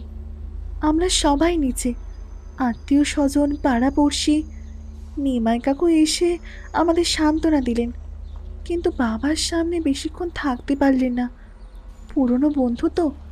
তারপর বললেন একটু বসবেন বাবার ঘরে। আমি জিজ্ঞেস করলাম যাব কি না। বললেন একটু একা থাকতে চান। মিতা একটু থেমে বললেন, কিছুক্ষণ ছিলেন, প্রায় 8 ঘন্টা। তারপর হঠাৎ কাউকে কিছু না বলেই বেরিয়ে গেলেন। আমি ছাদ থেকে দেখলাম, মুখটা দেখলাম একটু কেমন যেন সাদা হয়ে গেছে। আমার মনে হলো একটা ঠান্ডা বাতাস বয়ে গেল। পরে একটা চিঠি লিখেছিলেন মাকে। হঠাৎ চলে যাওয়ার জন্য ক্ষমা চেয়েছিলেন। লিখেছিলেন মাথাটা হঠাৎ ঠিক ছিল না, অসুস্থ বোধ করছিলাম, তাই বেরিয়ে পড়েছিলাম। সেটাই নিমাই কাকুর সঙ্গে শেষ যোগাযোগ আমাদের। ব্যোমকেশ উঠে মিতাকে নমস্কার করে বলল, আপনাকে অনেক ধন্যবাদ। বেলেঘাটার গলিতে বেরিয়ে আমরা হাঁটতে লাগলাম। সন্ধে হয়ে এসেছে, দোকানে দোকানে আলো চলছে। আমি বললাম, নিমাইবাবু ভবানী শঙ্করের ঘরে বসে কি দেখেছিলেন? সেটাই প্রশ্ন। মানে তুমি মনে করছো ঘরে কিছু একটা ছিল, কোনো প্রমাণ? হতে পারে, অথবা এমন কিছু যেটা দেখে নিমাই সেন বুঝতে পেরেছিলেন ভবানী শঙ্করের মৃত্যু স্বাভাবিক নয়। অথবা এমন কিছু পেয়েছিলেন যেটা তাকে চমকে দিয়েছিল। তাহলে নিমাইবাবু জানতেন, ভবানী শঙ্করের মৃত্যুর পর থেকেই জানতেন এটা হরিপদর কাজ। জানতেন বলেই রাতে ঘুমোতে পারতেন না। জানতেন বলেই নীলাম্বরকে বলে রেখেছিলেন। জানতেন বলেই মরার আগে চাবিটা মুঠোয় ধরে রেখেছিলেন। কিন্তু চাবিটা কিসের? আর চিঠিটা? ভবানী শঙ্করের কাছেও তো চিঠি এসেছিল, আর নিমাইবাবুর কাছেও। ব্যোমকেশ নীরবে হাঁটতে লাগলো, কিছু একটা ভাবছে। আমি মিতার বলার কথাগুলো নিজের মনে নাড়াচাড়া করছিলাম। হঠাৎ চমকে উঠলাম। প্রতাপ সেনগুপ্ত, ভবানী শঙ্করের বাড়িতেও সে, নিমাইবাবুর বাড়িতেও সে, একই ডাক্তার। বাড়িতে ফিরতে ফিরতে অন্ধকার নেমে এলো। পরদিন সকালে উঠেই ব্যোমকেশ বলল, প্রতাপ সেনগুপ্তকে খুঁজতে হবে আজই। আমি চায়ের কাপটা রেখে বললাম, ঠিকানা? রাখাল দিয়েছে, উত্তর কলকাতায়, চলো। রাখাল আগের রাতে টেলিফোনে ডাক্তারের ঠিকানা জোগাড় করে দিয়েছিল। কুন্তল ঘোষের কাছ থেকে অবশ্য নয়, পাড়ার অন্য একজনের কাছ থেকে। ঠিকানাটা শুনে আমার মনে হয়েছিল এর পরের কাজটা সহজ হবে। ডাক্তারের কাছে যাব, কথা বলবো, সবটা জানবো। আমার অনুমানে একটু ভুল হয়েছিল। উত্তর কলকাতার গলি, পুরনো বাড়ি, সরু রাস্তা। ডক্টর প্রতাপ সেনগুপ্তের ফ্ল্যাট দোতলায়। সিঁড়ি দিয়ে উঠলাম। দরজায় কড়া নাড়লাম, কিন্তু সাড়া নেই। আবার নাড়লাম, কোনো উত্তর নেই। ব্যোমকেশ দরজার হাতল ধরল, ঠেলল, কিন্তু নড়ল না। ভেতর থেকে বন্ধ। তালা নেই বাইরে, আমি দেখলাম। নিচে নেমে পাড়ার দু একজনকে ডাকলাম। ব্যোমকেশ বলল, পুলিশ ডাকার দরকার নেই এখনই, দরজা খোলা যাবে। দরজা ভাঙা হলো।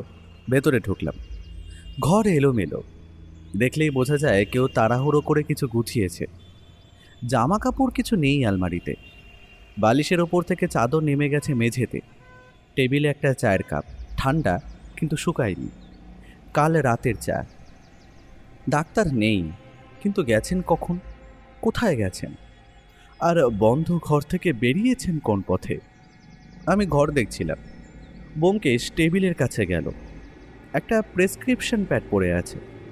উল্টে দেখল, শেষ প্রেসক্রিপশনটা ছেঁড়া, মানে লেখা হয়েছিল নিয়ে যাওয়া হয়েছে, কিন্তু তার নিচের পাতায় চাপ পড়েছে কলমের। ব্যোমকেশ পকেট থেকে একটা পেন্সিল বের করলো, হালকা হাতে ঘষল কাগজের ওপর। ফুটে উঠল ডিগক্সিন। আমি দেখলাম সেটা। এটা নিমাইবাবুর জন্য লেখা হয়েছিল। সম্ভবত, অথবা নিজের রেফারেন্সের জন্য, কিন্তু এই নামটা এই ঘরে আছে, এটুকুই এখন যথেষ্ট। ফিরে এলাম বাড়িতে। বিকেলে সুবিমলের ফোন এলো, পোস্টমর্টেমের রেজাল্ট এসে গেছে। ব্যোমকেশ ফোনে শুনল, আমি পাশে দাঁড়িয়ে। ফোন রাখতেই ওর ঠোঁটে মৃদু হাসি ফুটে উঠল। ডিগক্সিন। একটা কথাতেই সব পরিষ্কার হয়ে গেল। আমি বললাম, মানে সবটাই নিশ্চিত এখন? হ্যাঁ, তা বলতে পারো। নিমাইবাবুর শরীরে ডিগক্সিনের মাত্রা স্বাভাবিকের চেয়ে অনেক বেশি। এই ওষুধ ইঞ্জেকশনে দিলে দ্রুত কাজ করে, হৃদস্পন্দন এলোমেলো হয়ে যায়, তারপর হার্ট ফেল। দেখতে যে কোনো স্বাভাবিক হার্টের রোগের মতোই, পোস্টমর্টম না হলে কেউ বুঝবে না। আর প্রতাপ সেনগুপ্ত সেই ইঞ্জেকশন দিয়েছিল। সে ইঞ্জেকশন দিয়েছিল কিনা জানি না, তবে ডেথ সার্টিফিকেট এবারেও সে লিখেছিল। মানে হরিপদ কোথাও কোনো ফাঁক রাখতে চায়নি। তবে নিমাই সেনের ক্ষেত্রে একাধিক অসঙ্গতি তার ছেলেকে ভাবিয়েছে বলেই কেসটা আমাদের কাজ অবধি এসেছে। ওই ডাক্তার পালিয়েছে কিনা জানি না, নাকি তাকে সরানো হয়েছে বলতে পারবো না, দুটোই সম্ভব। আপাতত সুবিমলকে বলেছি এই ডাক্তারের পুরনো সমস্ত খবর নিতে, কিছু না কিছু নিশ্চয়ই পাওয়া যাবে। আমি একটু চুপ করে বসে রইলাম। সত্যি কথা বলতে গেলে সেই মুহূর্তে আমার ভেতরে একটা অস্বস্তি ছিল, যেটা প্রকাশ করিনি। একজন ডাক্তার উধাও হয়েছেন। নীলাম্বরের দোকানের শাটারে হুমকি চিঠি এসেছে। রাখালকে গলিতে আটকানোর চেষ্টা হয়েছে। হরিপদ মল্লিক জানে কেউ সবকটা সূত্র খুঁজছে। লোকটা খুনি, তবে ঠান্ডা মাথার খুনি। একের পর এক খুন করেছে, বেশিরভাগ ক্ষেত্রেই কোনো ছাপ পর্যন্ত রাখেনি। এই প্রকৃতি ভয়ানক। আমি বললাম, তাহলে এখন? কুন্তল ঘোষ। রাখালকে ফোন করলাম, বললাম আমরা আসছি, তাকে সাথে নিয়ে কুন্তল ঘোষের বাড়িতে যাব। রাখাল একটু ইতস্তত করল। কুন্তল বাবু কিন্তু বেশ ভালো মানুষ, মানে পাড়ায় সবার সাথে ভালো মনেই মেশেন। মাত্র 8 বছর হলো এখানে এসেছেন, এরই মধ্যে প্রতিবেশীরা সবাই ওনাকে একটু পছন্দই করে বলতে পারেন। আপনি চিন্তা করবেন না, আমরা শুধু একটু কথা বলতেই যাচ্ছি। শ্যামবাজারে পৌঁছলাম বিকেলে। রাখাল বাড়ির সামনে দাঁড়িয়েছিল। পাশের বাড়িটা দেখালো, একটু বড়, দোতলা, সামনে ছোট্ট বাগান। কুন্তল ঘোষ দরজা খুললেন। বয়স 50-এর কাছে, মাঝারি উচ্চতা, পরিপাটি চেহারা, মুখে একটা মসৃণ ভদ্রতা। আরে রাখাল, এসো এসো। এনারা আমার পরিচিত, বাবার ব্যাপারে তোমার সাথে একটু কথা বলতে চাইছেন। অবশ্যই অবশ্যই, ভেতরে এসো, আপনারাও আসুন। ভেতরে ঢুকলাম। বসার ঘরটা সাজানো গোছানো, সোফা, সেন্টার টেবিল, দেওয়ালে কিছু ছবি। আমি বসতে বসতে ছবিগুলোয় চোখ বোলালাম। একটা পারিবারিক ছবি, একটা ল্যান্ডস্কেপ, তারপর একটা ছবিতে চোখ আটকালো। দেওয়ালের একটু কোণের দিকে ছোট ফ্রেমে একটা হলঘর, স্যুটটাই পরা অনেক মানুষ, সামনে ব্যানার, কোনো ব্যবসায়িক সেমিনার বা সম্মেলনের ছবি। এই ধরনের ছবি অনেক বাড়িতেই থাকে নিজের গুরুত্ব প্রমাণ করার জন্য, কিন্তু ছবিটা একটু বেশি সময় তাকালাম। সামনের সারিতে দাঁড়ানো একটি মুখ, চওড়া কাঁধ, গোলাকার মাথা, পাশের মানুষটার চেয়ে 1 মাথা লম্বা। হাসছে, কিন্তু হাসিটা চোখে নেই। চোখ দুটো ক্যামেরার দিকে সরাসরি তাকানো, স্থির। সুবিমল যে ছবিটা দিয়েছিল সেই ছবির মুখ, হরিপদ মল্লিক, আর তার পাশে কুন্তল ঘোষ। দুজনের কাঁধের কাছাকাছি দূরত্ব, যেভাবে পরিচিত মানুষেরা দাঁড়ায়। ব্যোমকেশও দেখেছে সেটা, আমি টের পেলাম। সে কুন্তলের সাথে কথা বলতে বলতে একবার ছবিটার দিকে সামান্য তাকালো। চা এলো। কুন্তল জিজ্ঞেস করলেন, নিমাইদার ব্যাপারে কি জানতে চান বলুন? বড় দুঃখজনক ঘটনা। একদম সুস্থ একজন মানুষ হঠাৎ করে এভাবে জন্মদিনের রাতেই চলে যাবেন ভাবিনি। আপনিই তো শুনলাম ডাক্তার ডেকেছিলেন সেদিন। সত্যি এমন একটা ঘটনা ঘটে যাবে ভাবিনি। হ্যাঁ, আমি সবে ফিরে রাতের জামাটা বদলেছি, এমন সময় এই রাখালের বাড়িতে হুল্লার শব্দ শুনে তাড়াতাড়ি করে গেলাম। আমার চেনা ডাক্তার আছেন, ডেকে নিলাম। আচ্ছা, এই ডাক্তারের সাথে আপনার কতদিনের পরিচয়? বেশ কিছুদিনের। এই পাড়াতেই আসেন মাঝে মাঝে।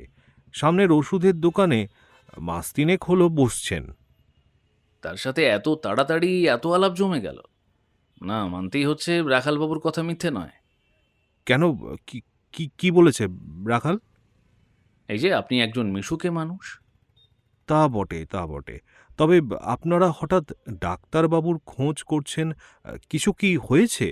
শুনলাম নিমাইদার নাকি পোস্টমর্টেম হয়েছে। ডাক্তারবাবুকে পাওয়া যাচ্ছে না। তাই নাকি? কুন্তলের ভুরু কুঁচকে উঠল। মানে অসুস্থ হলেন নাকি? হয়তো। ব্যোমকেশ বলল। তারপর উঠে দেওয়ালের কাছে ছবিটার কাছে গেল। এই ছবিটা বেশ ইন্টারেস্টিং। কবেকার বলুন তো? কুন্তলের মুখ একটু বদলালো, সামান্য। পুরনো। এই একটা ব্যবসায়িক জমায়েত। এই ধরনের অনুষ্ঠানে অনেকেই আসেন। আচ্ছা, হরিপদ মল্লিক বলে কেউ কি এই ছবিতে আছেন? ঘরে একটা নিস্তব্ধতা নামল। কুন্তল বললেন, না, এই নামে তো আমি কাউকে চিনি বলে মনে পড়ছে না। তারপরে একটু থামলেন। আসলে বললাম না, জমায়েতের ছবি, সবাইকে সেভাবে চেনা হয় না। ওই মুখ পরিচিতি যাকে বলে আর কি। এই ছবির মধ্যে এক আধজনকেই চিনতাম শুধু। তাদের সাথেও এখন আর যোগাযোগ নেই। আমি কুন্তলের হাতের দিকে তাকালাম। চায়ের কাপটা ধরে আছেন। আঙুলগুলো একটু সাদা হয়ে গেছে, মুঠোর চাপটা বেশি, হাত ঘামছে। আরও কিছুক্ষণ সাধারণ কথাবার্তার পর বেরিয়ে এলাম। রাখালকে বাড়িতে পাঠিয়ে দিলাম। হাঁটতে হাঁটতে আমি বললাম, ব্যোমকেশ, কুন্তল নির্জলা মিথ্যে বলছে। হরিপদর সাথে একই সেমিনারে গেছে, পাশাপাশি দাঁড়িয়ে ছবি তুলেছে, আর বলছে চেনে না। এই মানুষটা নিমাইবাবুর পাশের বাড়িতে থাকে। এটা কাকতালীয় হতেই পারে না। হরিপদ 3 বছর আগে কলকাতায় ফিরে প্রথমেই এই কাজটা করেছে। নিমাইবাবুর পাশের বাড়িতে নিজের লোক বসিয়েছে, তারপর অপেক্ষা করেছে, সবার মনে ভরসা তৈরি করেছে। পাকা খেলোয়াড়। এই লোকটার ধৈর্য আছে। এবং পরিকল্পনা করার মতো ক্ষুরোধার আর নিষ্ঠুর একটা মস্তিষ্ক আছে। সেই রাতে আমাদের বাড়িতে একটা টেলিফোন এলো 10টা নাগাদ। ব্যোমকেশ ফোনটা ধরল, কিছু বলল না, শুধু শুনল। দেখলাম চুপচাপ সামান্য হাসল। ফোন রাখার পরে বলল, খবর দেখছি ভালোই ছড়িয়েছে। কুন্তল ঘোষের বাড়িতে গিয়ে বেশ কাজ হয়েছে দেখছি। কে বলো তো? আর কি বলল? বলল, খোঁজা বন্ধ করো, যা খুঁজছো তা পাবে না। আর ঘর পরিবার বন্ধু তো সবারই আছে। ঘরের ভিতরে নিস্তব্ধতা। আমার বুকের ভেতরে একটা চাপ লাগলো। সত্যবতী আর খোকা পাশের ঘরেই আছে। আমি ব্যোমকেশের মুখের দিকে তাকালাম। মুখে কোনো ভাব নেই, কিন্তু চোখের ভেতরে কিছু একটা আছে, যেটা রাগ নয়, ভয় নয়, অন্য কিছু। ঠান্ডা, শক্ত এবং স্থির। বলছি, সত্যবতীকে তো এখনই অন্য কোথাও পাঠাতে হবে। আচ্ছা বেশ, তাই বলবো। তুমি চিন্তা করা বন্ধ করো। ব্যোমকেশ বলল, তারপরে একটু হাসলো। হাসিটা দেখে আমার রাগ হলো। রাত বিরেতে টেলিফোন করে লোকে হুমকি দিচ্ছে, আর লোকটা হাসছে। বউ ছেলে ওর নাকি আমার, তা আমি বুঝি না। আমার রাগে বিরক্তিতে ভরা মুখটা দেখে ব্যোমকেশ হেসে বলল, এটা কিন্তু আসলে ভালো খবর। তা কোন দিক থেকে ভালো খবর শুনি? হরিপদ ভয় পাচ্ছে। আমি একটু থামলাম, তারপরে বললাম, ভয় পেলে এরা আরো বিপজ্জনক হয়ে ওঠে। ব্যোমকেশ একটু চুপ করলো, তারপরে বলল, হ্যাঁ, সেটা সত্যি। কিন্তু আরও একটা জিনিস সত্যি, ভয় পেলে মানুষ ভুল করে। হরিপদ এতদিন ঠান্ডা মাথায় কাজ করেছে। 18 বছরে 3টে খুন করেছে, কেউ টের পায়নি। কিন্তু এখন সে জানতে পেরেছে বাইরের কেউ সব কটা সূত্র খুঁজছে, জোড়া দিতে চাইছে। আর আমার নাম জানতে পেরে সে আরও ঘাবড়েছে, কারণ আমার নিজেরও উপরতলায় যোগাযোগ কম নেই অজিত। সেই চাপে লোকটা নিশ্চয়ই এমন কিছু করবে যেটা করার কথা নয়। যেমন আমাদের বাড়িতে টেলিফোন করা। ঠিক, এটাই ভুল। এই টেলিফোন থেকে চাইলে নাম্বার ট্রেস করার চেষ্টা করা যায়।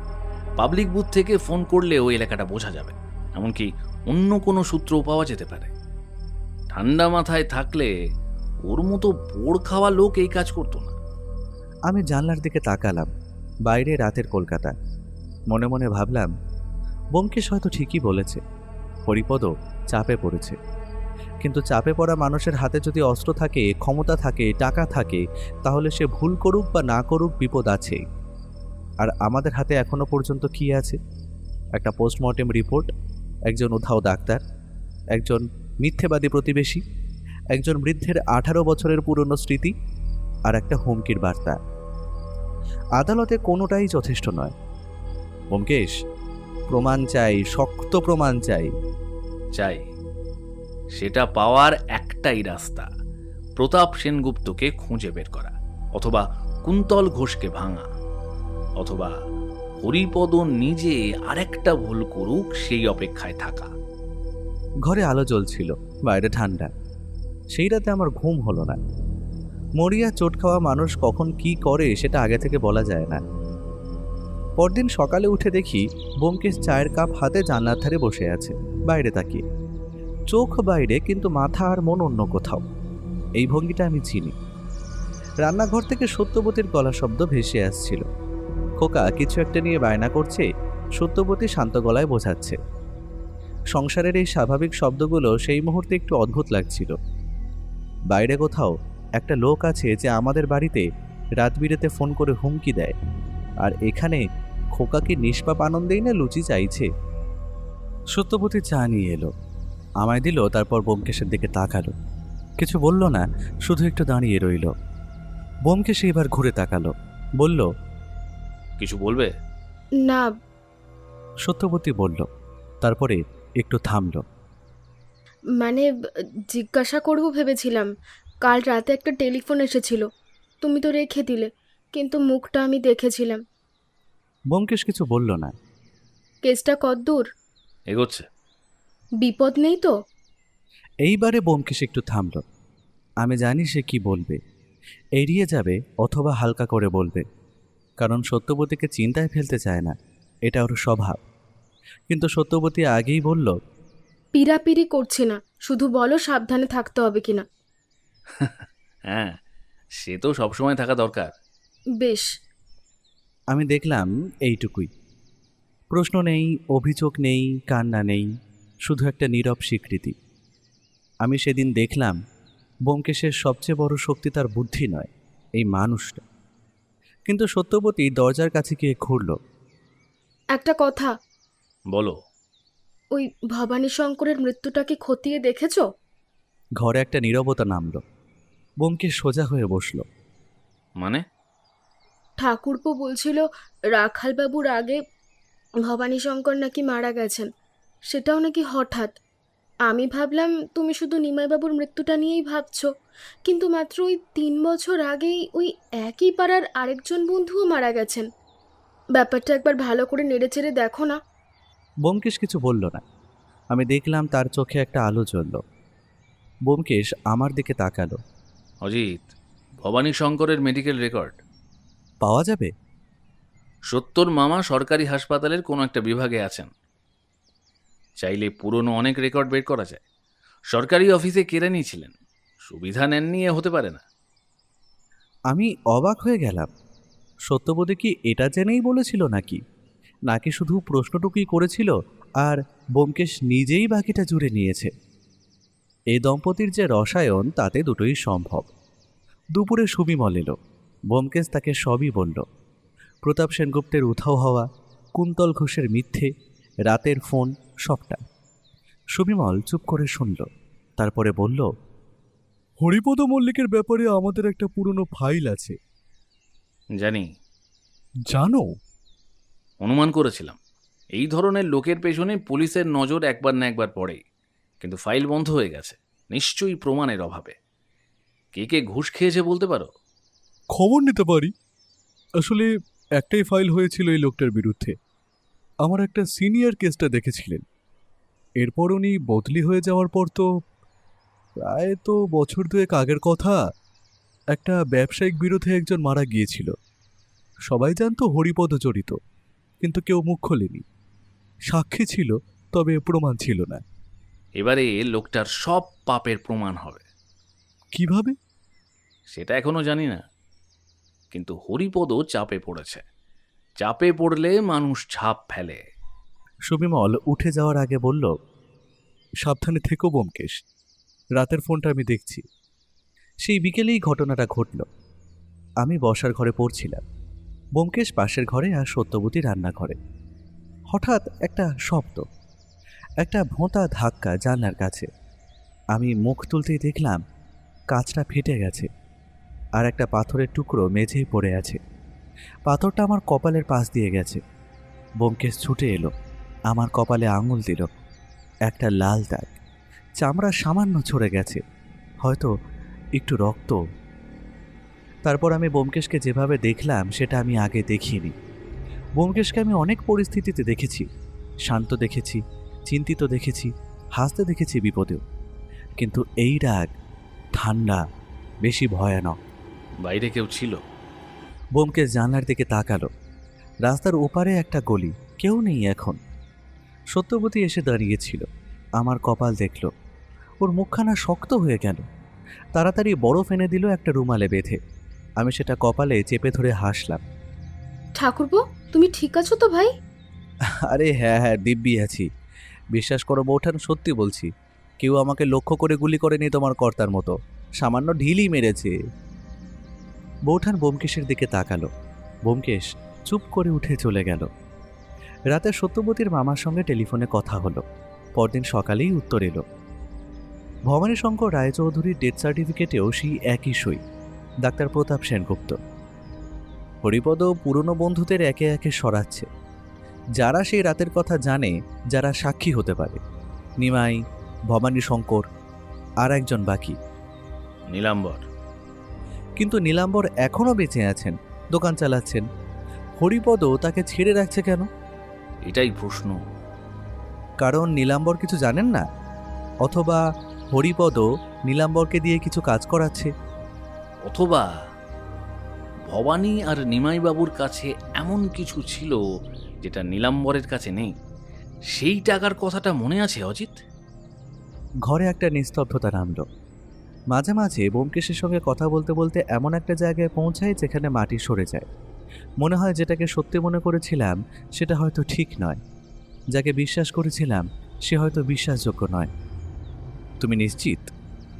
না, এখনো না, কিন্তু সম্ভাবনাটা মাথায় রাখতে হবে। এখন মনে হচ্ছে নিমাই সেন বন্ধুর ঘরে কি দেখেছিলেন সেটা আগে জানার প্রয়োজন। সেই চাবির রহস্য সমাধান করতেই হবে। ব্যোমকেশ চোখ তুলে জানলার ভাঙা কাচের দিকে তাকালো, চোখখানা শক্ত। রাখালবাবু ফোন করলো পরদিন দুপুরে। ব্যোমকেশবাবু, বাবার একটা ব্যাংক লকার আছে, জানতাম না। মা হঠাৎ বললেন আজ সকালে। বললেন বাবা যেতেন মাঝে মাঝে, কিন্তু কি রাখতেন সেটা কাউকে বলেননি কখনো, এমনকি মাকেও না। ব্যোমকেশ আমার দিকে তাকালো, চোখে চোখে কথা হলো। লকার খোলার ব্যবস্থা করুন আজই। ওয়ারিস হিসেবে কাগজপত্র জমা দিতে একটু সময় লাগলো বটে, কিন্তু পরদিন দুপুরের মধ্যে রাখালবাবু অনুমতি পেয়ে গেল। বিকেলে ফিরে এলো, হাতে একটা বাক্স, চারিদিক থেকে বন্ধ। ভেতরে কি আছে দেখার চেষ্টা করিনি, মনে হলো একা না খোলাই ভালো। তাছাড়া বুঝতেই পারছি না এই বাক্স খুলবো কি করে। ব্যোমকেশ কি মনে করে উল্টে ধরে এদিক ওদিক একটু চাপ দিতেই একটা চাবির গর্ত পাওয়া গেল। আমরা একে অপরের দিকে তাকালাম। ব্যোমকেশ পকেটে হাত ঢুকিয়ে চাবি বের করে আনলো। বাক্সের ভেতরে একটা সিল করা খাম, বাদামি রঙের, পুরনো। সিলের আঠা শুকিয়ে হলদে হয়ে গেছে, কিন্তু ভাঁজটা এখনও শক্ত। সেই সন্ধ্যায় আমাদের বসার ঘরে চারজন, রাখাল, নীলাম্বরবাবু, আমি আর ব্যোমকেশ। নীলাম্বরবাবুকে ব্যোমকেশ নিজে ফোন করেছিল। ব্যোমকেশ সিল ভাঙল। ভেতর থেকে বেরোলো একটা ক্যাসেট, সাধারণ অডিও ক্যাসেট, কালো প্লাস্টিকের, একটু ঘষা। গায়ে কিছু লেখা নেই, শুধু একটা ছোট কাগজের টুকরো আঠা দিয়ে আটকানো, তাতে পেন্সিলে লেখা একটা তারিখ, 18 বছর আগের। একদমই পুরনো দিনের জিনিস। অগত্যা পুরনো ক্যাসেট প্লেয়ারের জন্য পাড়ায় খোঁজ করতে হলো। শেষে সত্যবতীর মামার বাড়ি থেকে একটা পাওয়া গেল। এই বাড়িতে কখন কি দরকার সেটা না বললেও বৌঠান বোঝে। ক্যাসেট ঢোকানো হলো, প্লে করা হলো। প্রথমে একটু খসখস শব্দ, তারপর একটা গলার আওয়াজ, একটা গলা ভারী একটু জড়িয়ে, মদের খোর স্পষ্ট, কিন্তু কথাগুলো পরিষ্কার। আরে মিথ্যে বলছি না, এই বুড়োটাকে আমি টপকেছি। তোরা জানিস না কিছু। শোন শোন, ওই মধুসূদন বুড়ো ভেবেছিল আমি ওর কাছে হাত পাততে গেছি। হ্যাঁ হ্যাঁ, হাত তো বাড়িয়েছিলাম, কিন্তু সেটা ওর গলায়। পেছনে হাসির শব্দ, ক্লাসে মদ ঢালার শব্দ। বুঝলি বুঝলি সেদিন ওই কাকার বাড়িতে গেলাম সন্ধ্যেবেলা একা। বললাম দেখতে এসেছি। বুড়ো খুশি হয়ে গেল, ভেতরে ডেকে নিল। দিব্যি ভারী খাওয়া দাওয়া হলো। বিশ্বাস করিস? হ্যাঁ, বিশ্বাস করিস? নিজের হাতে হুইস্কি ঢেলে দিল। আমি আমি ফার্মেসিতে থাকতে শিখেছিলাম। ডিক্সিকান কি করে, হার্টের ওষুধ, কিন্তু বেশি মাত্রায় দিলে উল্টে কাজ করে, হার্ট থেমে যায়। আর দেখতে স্বাভাবিক মৃত্যুর মতো, পোস্টমর্টেম না হলে ধরার উপায় নেই। নীলু, তুই বোধহয় জানিস ব্যাপারটা, কি বল? কাকার হাত বাড়িয়ে দেওয়া দেখলে তুই বুঝতিস কি বলছি। সন্দেহই করেনি, ভেবেছিল ওর ইনসুলিনের ইঞ্জেকশন দিচ্ছি। বেটা আধকানা বুড়ো, দুদিন পর ও এমনিতেই মরতো। আমি ব্যাপারটা একটু এগিয়ে দিয়েছি, বইতো না। ইঞ্জেকশন দিলাম ঠিকই, কিন্তু সেটা ওষুধ ছিল না। বেরিয়ে এলাম, রাতেই খবর পাবো জানতাম। পরদিন সকালে গেলাম শোক করতে। ডাক্তার এসেছিল আগেই, সেনগুপ্ত আমার চেনা লোক। ওর কেস তো বাবা, সে আরেক রগে কাণ্ড। যাই হোক, ওকে বলাই ছিল, সার্টিফিকেটে লিখলো হার্ট অ্যাটাক। বুড়োর বয়স হয়েছিল, অসুস্থ থাকতো, কেউ প্রশ্ন করলো না। নেকলেসটা পেয়েছিলাম, কাকির গয়না, হিরে। সেটা বেচে ধারগুলো শোধ করেছি। সম্পত্তির বাকিটাও অবশ্য পরে আমি পাবো। এইভাবে মানুষ উঠে দাঁড়ায়, বুঝলি? এই মাথা খাটিয়ে। রেকর্ডিং থামল, ঘরে নিস্তব্ধতা। মনে পড়ল নীলাম্বর বলেছিলেন সেই আড্ডার কথা, যেখানে হরিপদ মদের ঘরে সব বলে ফেলেছিল। যে রাতটা তিনজন চুপ করে বসে শুনছিলেন, আর হরিপদ একটা বৃদ্ধ মানুষের মৃত্যুকে নিজের চালাকির প্রমাণ হিসেবে বর্ণনা করেছিল। এই ক্যাসেটটা শুনতে শুনতে আমার মনে হচ্ছিল অতীত যেন ঘরের মাঝখানে এসে দাঁড়িয়েছে। একটা বৃদ্ধ মানুষ নিজের হাতে হুইস্কি ঢেলে দিচ্ছেন চেনা মুখে। সেই মুখে হাসি আছে আর হাতে সিরিঞ্জ। 18 বছর আগে সেই ঘরটা এখন এখানে, এই চার দেওয়ালের মধ্যে। সেই রাতের ক্যাসেট এক বন্ধু লুকিয়ে রেকর্ড করেছিলেন হরিপদকে না জানিয়ে। রাখালের চোখ ভিজে গেছে, মুখ ফেরায়নি, কিন্তু ঠোঁট শক্ত। এই তবে সেই বিষ। নীলাম্বর মাথা নামিয়ে আছেন। বয়স্ক মানুষটার হাত দুটো কোলের ওপরে, তবে নড়ছে না। আমি ব্যোমকেশের দিকে তাকালাম। সে ক্যাসেটটা হাতে নিয়ে বসে আছে, মুখে কোনো ভাব নেই, কিন্তু আমি এই মানুষটাকে চিনি। এই মুহূর্তে তার ভেতরে অনেক কিছু ঠিক হয়ে যাচ্ছে। ব্যোমকেশ নীলাম্বরের দিকে তাকালো। এই গলা চেনেন? হরিপদ? নিশ্চিত? এই গলা আমি 7 বছর শুনেছি। তার কণ্ঠ শক্ত, কিন্তু চোখ অন্য কোথাও। কলেজে পড়তাম যখন এই গলায় গান গাইতো, ক্যান্টিনে বসে আড্ডা দিত। এই গলা আমি ভুলবো কিভাবে? সেই রাতে আপনারা তিনজন ছিলেন, আপনি, নিমাইবাবু, ভবানী শঙ্করবাবু। হরিপদ মদের ঘোরে সব বলেছিল। আপনাদের মধ্যে একজন রেকর্ড করেছিলেন। ভবানী? জানতেন? সেদিন রাতে না, পরে আমাকে বলেছিল, তবে নিমাই জানতো কিনা বলতে পারবো না। বলেছিল এটা আমার কাছে থাকবে, দরকার হলে কাজে লাগবে। আমি বলেছিলাম নষ্ট করে দিতে, কারণ আমি সেই মুহূর্তে ভয় পেয়েছিলাম। রাখাল মুখ তুলল, গলা ধরে এসেছে। বাবাও তো জানতো এটা বিপজ্জনক, তবে কি জন্য এনেছিল ঘরে এই পাপ? কেন? রাখালবাবু, শেষ 3 বছরে আপনার বাবা কোনো ব্যবসা শুরু করেছিলেন কি? হ্যাঁ, সে এক হুজুগ বটে, তবে মাসে মাসে মোটা মুনাফা হতো বলে আমরাও কিছু বলতে পারিনি। মাঝে মাঝে মনে হতো সেই চিন্তাতেই সুস্থ মানুষটা হঠাৎ এভাবে চলে গেল কিনা। কিসের ব্যবসা জানেন? না, বাবা কোনোদিন খোলাখুলি কিছু আলোচনা করতেন না। ঘরে যে চোর ঢুকেছিল সে এটাই খুঁজছিল। জিনিসটা নিমাইবাবু ব্যাংকের লকারে রেখেছিলেন এত বছর ধরে। ঘরে চোর ঢুকেছিল কিন্তু পায়নি, কারণ ঘরে ছিল না। মানুষটা জানতেন তুরুপের তাস কোথায় রাখতে হয়।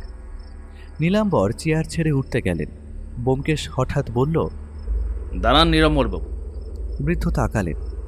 আদালতে আপনার সাক্ষ্য লাগবে। এই ক্যাসেটের গলা হরিপদের, এটা আপনি ছাড়া আর কেউ নিশ্চিত করতে পারবেন না। ফরেনসিক বিশেষজ্ঞ আসবেন, কিন্তু তাদের সময় লাগবে।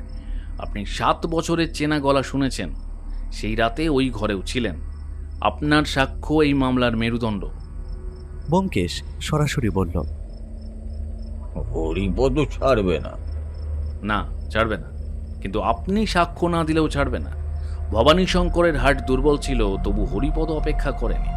অবশ্য তার কারণ ছিল, কিন্তু নিমাইবাবুর মৃত্যুর পর কেসটা আমার হাতে আসায় তার হিসেব ওলটপালট হয়ে গেছে। সে এখন খোঁচা খাওয়া বাঘ। আঘাত সে একটা আনবে।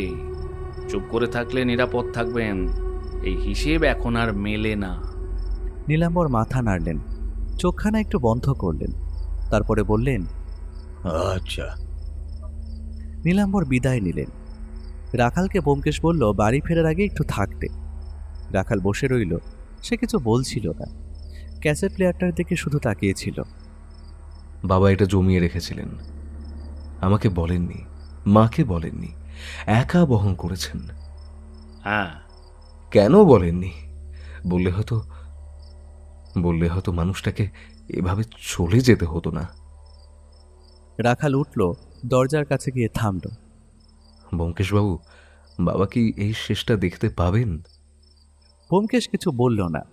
রাখাল চলে গেল। ঘরে এখন শুধু আমি আর ব্যোমকেশ। আমি বললাম, ভবানী আর নিমাই 2 বন্ধু পরপর একই অস্ত্রে পুরনো বন্ধুকে ঘায়েল করেছিলেন, সেটা তো বেশ বোঝা যাচ্ছে। মোটা অর্থপ্রাপ্তিও করেছিলেন, তাতে কোনো সন্দেহ নেই। কিন্তু হরিপদ লোকটা সাংঘাতিক। সময় নিয়ে পরিকল্পনা করে একটা একটা করে দাবার চাল দিয়েছে। কিন্তু কিস্তিমাত আমরাই করব অজিত, কারণ বাজি এখন আমাদের হাতে। এখন কি তবে সবিমলের কাছে যাবে? কাল সকালে। আজ রাতে ক্যাসেটটা এখানেই থাকুক। 3 মিনিটের মাথায় রাখালের ফোন এলো। ব্যোমকেশ ধরল, শুনল, কিন্তু মুখখানা শক্ত হয়ে গেল। রাখালের মায়ের কাছে লোক গেছে, বলে গেছে ছেলে যদি মুখ না বন্ধ করে হয়তো কারোর কিছু একটা হয়ে যাবে। আমি উঠে দাঁড়ালাম। রাখালকে এমনিতেই বলেছিলাম এখনই সবাইকে সরিয়ে দিতে, অন্য কোথাও, আজ রাতেই। হরিপদ জেনে গেছে, কুন্তলের মাধ্যমে খবর গেছে, মানে ক্যাসেটের খবরও অনুমান করেছে সম্ভবত। আমার বুকের মধ্যে একটা চাপ লাগলো। এই ঘরে যে ক্যাসেটটা আছে, এটা হরিপদ সব পাপের একমাত্র প্রমাণ। গত 3 বছর ধরে একটা ব্যাংকের লোহার বাক্সে ঘুমিয়েছিল। ব্যোমকেশ, বলছি ক্যাসেটটা আজ রাতে এখানে রাখা কি ঠিক হবে? ব্যোমকেশ একটু চুপ করলো, তারপরে বলল, সুবিমলকে এখনই আসতে বলছি। সুবিমল সেই রাতে এলেন। ক্যাসেটটা বাজানো হলো। চুপ করে পুরোটা শুনলেন। পেশাদার মানুষ, অভিজ্ঞতায় পরিপক্ক, কিন্তু শেষের দিকে একটু হাত মুঠো করলেন। রেকর্ডিং থামতেই উঠে দাঁড়ালেন তিনি। এটাই যথেষ্ট। কাল সকালে আমি বরং পরোয়ানা বের করব। রাখালের পরিবার? আজ রাতেই বরং সরিয়ে দিন। আমি সাদা পোশাকে লোক রাখবো নীলাম্বরবাবুর বাড়িতে। সুবিমল চলে গেলেন। সত্যবতীকে ডাকলাম। ব্যোমকেশ সংক্ষেপে বলল, রাখালের মা আর বৌমা আজ রাতে এখানে আসবেন। কাল ভোরে সত্যবতীর বাপের বাড়ি। সত্যবতী একটু চুপ করে তারপরে বলল, বেশ, আমি ব্যবস্থা করছি। পরদিন ভোরে রাখালের মা আর নিতা রওনা হলেন। খোকাকেও পাঠানো হলো সাথে। বাড়িটা হঠাৎ ফাঁকা লাগছিল। ব্যোমকেশ বলল, আজ একবার কুন্তলের কাছে যাব। বেশ তো। আমি পাঞ্জাবি গলানোর উপক্রম করছি, হঠাৎ ব্যোমকেশ বলল, তুমি বরং এখানেই থাকো, আমি ঘুরে আসি। আমি রাজি হলাম না মনে মনে, কিন্তু চুপ করে রইলাম। ব্যোমকেশ বেরিয়ে গেল। একা ঘরে বসে থাকার অভিজ্ঞতা আমার খুব একটা ভালো নয়। মানে একা থাকি, লিখি, পড়ি, সেসব ঠিক আছে, কিন্তু যখন জানি কোথাও কিছু একটা চলছে এবং আমি সেখানে নেই, তখন ঘরটা অন্যরকম লাগে। দেওয়ালগুলো যেন কাছে এসে দম বন্ধ করে চেপে ধরে, ঘড়ির কাঁটা ধীরে চলে। চা বানালাম, তবে খেতে পারলাম না। ব্যোমকেশ গেছে কুন্তলের কাছে। কুন্তল হরিপদর লোক। যে মানুষ 3টে খুনের পরিকল্পনায় অংশীদার, সে কি শুধু মুখে কথা বলবে, নাকি আগেই হরিপদকে খবর দেবে? আর হরিপদ এখন চাপে আছে। চাপে পড়া মানুষ অপ্রত্যাশিত সব কাজ করে। ঘড়িতে দেখলাম প্রায় 1.5 ঘন্টা কেটে গেছে। তারপর দরজায় শব্দ হলো। বুঝলাম ব্যোমকেশ ফিরে এসেছে। মুখ দেখেই বুঝলাম কাজ হয়েছে। তো কিভাবে ভাঙলে লোকটাকে? ব্যোমকেশ চেয়ারে বসলো, জল খেলো। গিয়ে দেখি কুন্তল উঠোনে বসে। মুখ থেকে বুঝলাম রাতে ঘুমায়নি। আমাকে দেখে সরাসরি চোখ সরিয়ে নিল। আমার মাথায় দৃশ্যটা তৈরি করছিলাম। ব্যোমকেশ বলে চলল। ভেতরে গেলাম, চা এলো। কুন্তল কথা বলছে না, আমিও না, শুধু চায়ের শব্দ। 1 মিনিট, 2 মিনিট। তারপর কুন্তল বলল, আপনি কি চান বলুন, আমি জানি কেন এসেছেন। আমি বললাম, সেমিনারের ছবিটার কথা মনে আছে? হরিপদর পাশে আপনি দাঁড়িয়ে। কুন্তল চুপ। আপনার নাতি কোথায় পড়ে? হরিপদ জানে নিশ্চয়ই। আমি থমকে গেলাম। কুন্তল এর পরেই ভাঙল, বলল, আমি জানতাম না এত দূর যাবে। হরিপদদা বলেছিল শুধু নজর রাখতে, পরে বলেছিল সাথে একজনকে নিয়ে যেতে হবে গেস্ট সাজিয়ে। তারপর আবার ফোন করে বলল একজন চেনা ডাক্তারকে ডাকতে হবে। আমি প্রথমে ভেবেছিলাম হয়তো ভয় দেখানো হবে, ইঞ্জেকশন, বিষ, এগুলো জানতাম না। বিশ্বাস করুন। বিশ্বাস করলে? পুরোটা না, কিছুটা। তবে আদালতে যা দরকার সেটা পাওয়া গেছে। কুন্তল সাক্ষ্য দিতে রাজি। শর্ত? তার পরিবারকে নিরাপদ রাখতে হবে। সবিমলকে বলেছি। আর একটা জিনিস, ডাক্তার সেনগুপ্ত কোথায় আছেন কুন্তল জানে। কোথায়?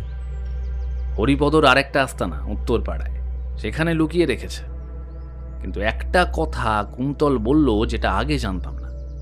নিমাইবাবু ভবানী শঙ্করের ঘরেই ওই ক্যাসেটটা পেয়েছিলেন। কিভাবে? একটা বইয়ের মধ্যে লুকানো। সেটা নিয়ে সেই রাতেই বেরিয়ে গিয়েছিলেন। বন্ধুর আচমকা মৃত্যু, শেষ 2 বছরের রহস্যময় আর্থিক উন্নতি, সব একসাথে পরিষ্কার হয়ে গিয়েছিল। আচ্ছা, ভবানীবাবু তার মানে হরিপদকে ব্ল্যাকমেল করেছিলেন? হ্যাঁ, মাসে মাসে 2 বছর ধরে।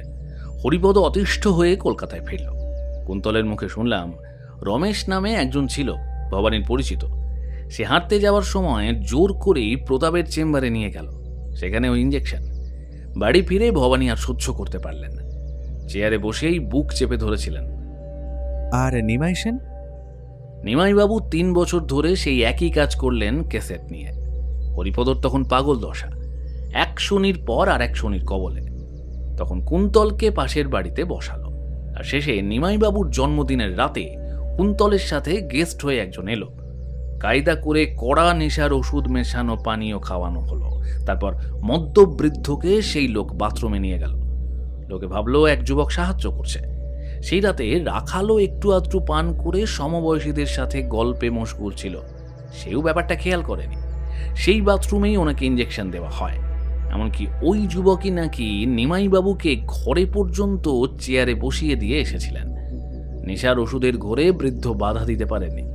শুধু কিছু একটা গোলমাল হচ্ছে বুঝে ছেলেকে দেখেই পকেট থেকে কোনো মতে চাবিটা মুঠো করে বের করেছিলেন। আমি চুপ করে বসে রইলাম। নিমাইবাবু জানতেন বিপদ আসছে। জানতেন বলেই ব্যাংকের লোহার বাক্সে তুরুপের দাস আটকে রেখেছিলেন। কিন্তু শেষ রাতে শত্রু এসেছিল উৎসবের আলোয়, চেনা মুখের ছদ্মবেশে। সেই বিকেলে সবিমল পরোয়ানা নিয়ে বালিগঞ্জে গেলেন। হরিপদ নেই, পালিয়ে গেছে। কখন কোথায় কেউ বলতে পারছে না। বাড়িতে 2 জন কাজের লোক আছে।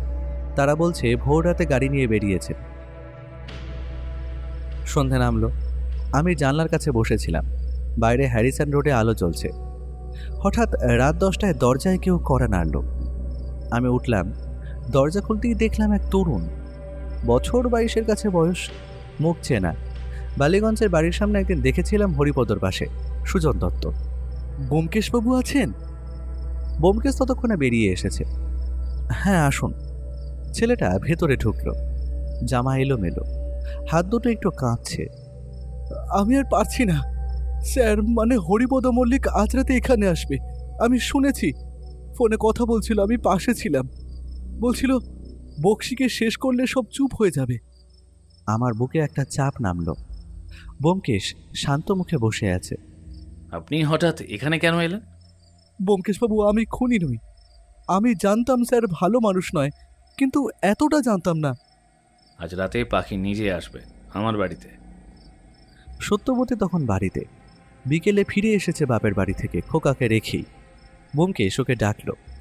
আজ রাতে তোমাকে পাশের বাড়িতে থাকতে হবে।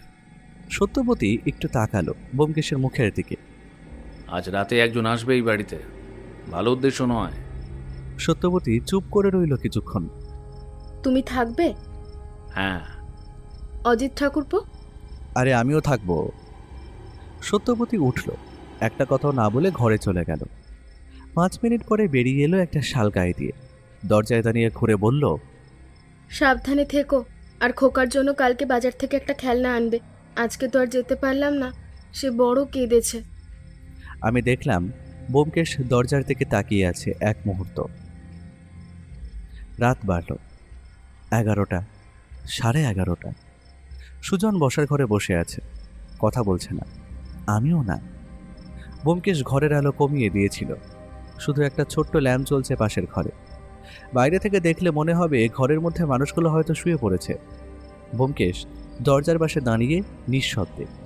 এই অপেক্ষার মুহূর্তে ওকে দেখলে মনে হয় এ যেন অন্য কেউ, সেই পরিচিত শান্ত মানুষটা নয়, বরং এমন কেউ যে জানে ঠিক কখন স্থির থাকতে হয়। 12টা বাজল। ঘড়ির শব্দ থামতেই বাইরে একটা গাড়ির শব্দ হলো, তারপর থামল। পায়ের শব্দ, সরাসরি দরজায় টোকা। ব্যোমকেশ আমার দিকে একবার তাকালো, চোখে কোনো কথা নেই, শুধু একটা সংকেত। আমি দেওয়ালের পাশে সরে গেলাম। ব্যোমকেশ দরজার কাছে গেল। কে? ব্যোমকেশবাবু, ব্যোমকেশবাবু, দরজা খুলুন দয়া করে, আমার আমার খুব বিপদ। গলাটা ভারী, চাপা, চেনা যাচ্ছে না। ব্যোমকেশ মুচকি হেসে দরজা খুলল। সামনে একজন মানুষ, বছর 50-এর কাছে, ভারী শরীর, মাথায় একটা টুপি, গায়ে সাধারণ পাঞ্জাবি, ছদ্মবেশ আছে, কিন্তু চোখ দুটো লুকোনো যায় না। সেই চোখে 18 বছরের পাপ আর এখনকার মরিয়া ভাব একসাথে। হরিপদ মল্লিক, হাতে একটা রিভলভার নিয়ে। বক্সি, ব্যোমকেশ নড়ল না, এক পাও পিছিয়েও গেল না। রাখুন ওটা। হরিপদ এক পা এগিয়ে এসে রিভলভার তুলল। সব শেষ করতে এসেছি। তুমি না থাকলে ক্যাসেটটা ক্যাসেটটা আর এখানে নেই। ব্যোমকেশের গলায় কোনো উত্তেজনা নেই, যেন চুপচাপ বসে চা খেতে খেতে গল্প করছে। সবিমল একটা কপি নিয়ে গেছেন, পোস্টমর্টেম রিপোর্ট আছে, কুন্তল ঘোষ আছেন, ডাক্তার সেনগুপ্ত আছেন। আপনাকে ঘিরে যা প্রমাণের ঘেরাটপ তৈরি হয়েছে, একটা গুলিতে সেটা ভাঙবে না। হরিপদর হাত একটু কাঁপল। মিথ্যে কথা। উত্তরপাড়ায় এতক্ষণে পুলিশ পৌঁছে গেছে, ডাক্তার কথা বলবে, কারণ আর কোনো কারণ নেই তার চুপ থাকার। হরিপদ ভেঙে পড়ল, সেইভাবে যেটা লোকটা সারা জীবন ঢেকে রেখেছিল চালাকিতে, টাকায়। আমাকে থামাতে পারবে না। পারবো। পেছনে পায়ের শব্দ। হরিপদ ঘুরতে গেল, ততক্ষণে সুবিমলের দুজন লোক দুদিক থেকে ঘরে ঢুকে পড়েছে। গলির মুখ থেকে গাড়ি দেখেছিল, সেই মুহূর্তেই ছুটে এসেছে। হরিপদ একবার পেছনে তাকালো, তারপর সামনের দিকে। রিভলভারটা মেঝেতে পড়ল। আমি দেওয়ালের পাশ থেকে বেরিয়ে এলাম, হাতের পিস্তলটা নিচু করলাম। বুকের ভেতরে হৃৎপিণ্ড এখনও জোরে চলছে। ব্যোমকেশ ঘুরে একবার আমার দিকে তাকালো, মুখে কিছু বলল না, শুধু একটু মাথা নাড়ল। সেই রাতে থানায় যা হলো সেটা আমি সব দেখিনি, সুবিমল পরে বললেন সব। হরিপদ প্রথমে অস্বীকার করেছিল সব কিছু, তারপর ক্যাসেট বাজানো হলো, নিজের গলা শুনে চুপ করে গেল। উত্তরপাড়ায় ততক্ষণে পুলিশ পৌঁছে গেছে। ডাক্তার প্রতাপ সেনগুপ্তকে পাওয়া গেল একটা ছোট্ট ঘরে, রোগা হয়ে গেছেন, চোখে ভয়। স্বীকারোক্তি দিলেন কাঁদতে কাঁদতে, বললেন বছর 15 আগে একটা জাল সার্টিফিকেটের মামলায় তার নাম এসেছিল, সেই প্রমাণ হরিপদর হাতে ছিল। তখন থেকে ডাকলেই যেতে হতো। মধুসূদনের সময়, ভবানী শঙ্করের সময়, নিমাই সেনের সময়, প্রতিবার। এরপর যা হলো সেটা আদালতের কাজ। মধুসূদন মল্লিকের পুরনো মামলা আবার খোলা হলো 18 বছর পরে। হরিপদ মল্লিকের বিরুদ্ধে 3টি হত্যার মামলা হলো। নীলাম্বরের বিরুদ্ধে তথ্য গোপনের অভিযোগ হলো। আদালত বয়স, পরিস্থিতি আর শেষে সাহায্য করার কথা বিবেচনায় নিয়ে লঘুদৃষ্টিতে দেখল। নীলাম্বরের দোকান পুড়ে গিয়েছিল, সেটা আর উঠল না। সপ্তাহখানেক পরের একটা সন্ধ্যের কথা বলি। রাখাল একদিন একা এলো। বাবার শেষকৃত্য হয়ে গেছে। মা একটু ভালো আছেন এখন। বাবার ব্যাপারে অনেক কিছু জানলাম এই কদিনে, যা আগে জানতাম না। সব মানুষের একটা আলাদা জগৎ থাকে। হ্যাঁ, রাখাল মাথা নাড়ল, তারপরে বলল, বাবা ভুল করেছিলেন 18 বছর আগে চুপ থেকে। রাখাল উঠল, দরজার কাছে গিয়ে একটু থেমে বলল, ব্যোমকেশবাবু, আপনাকে ধন্যবাদ। আপনি না থাকলে সত্যিটা কখনোই জানা হতো না।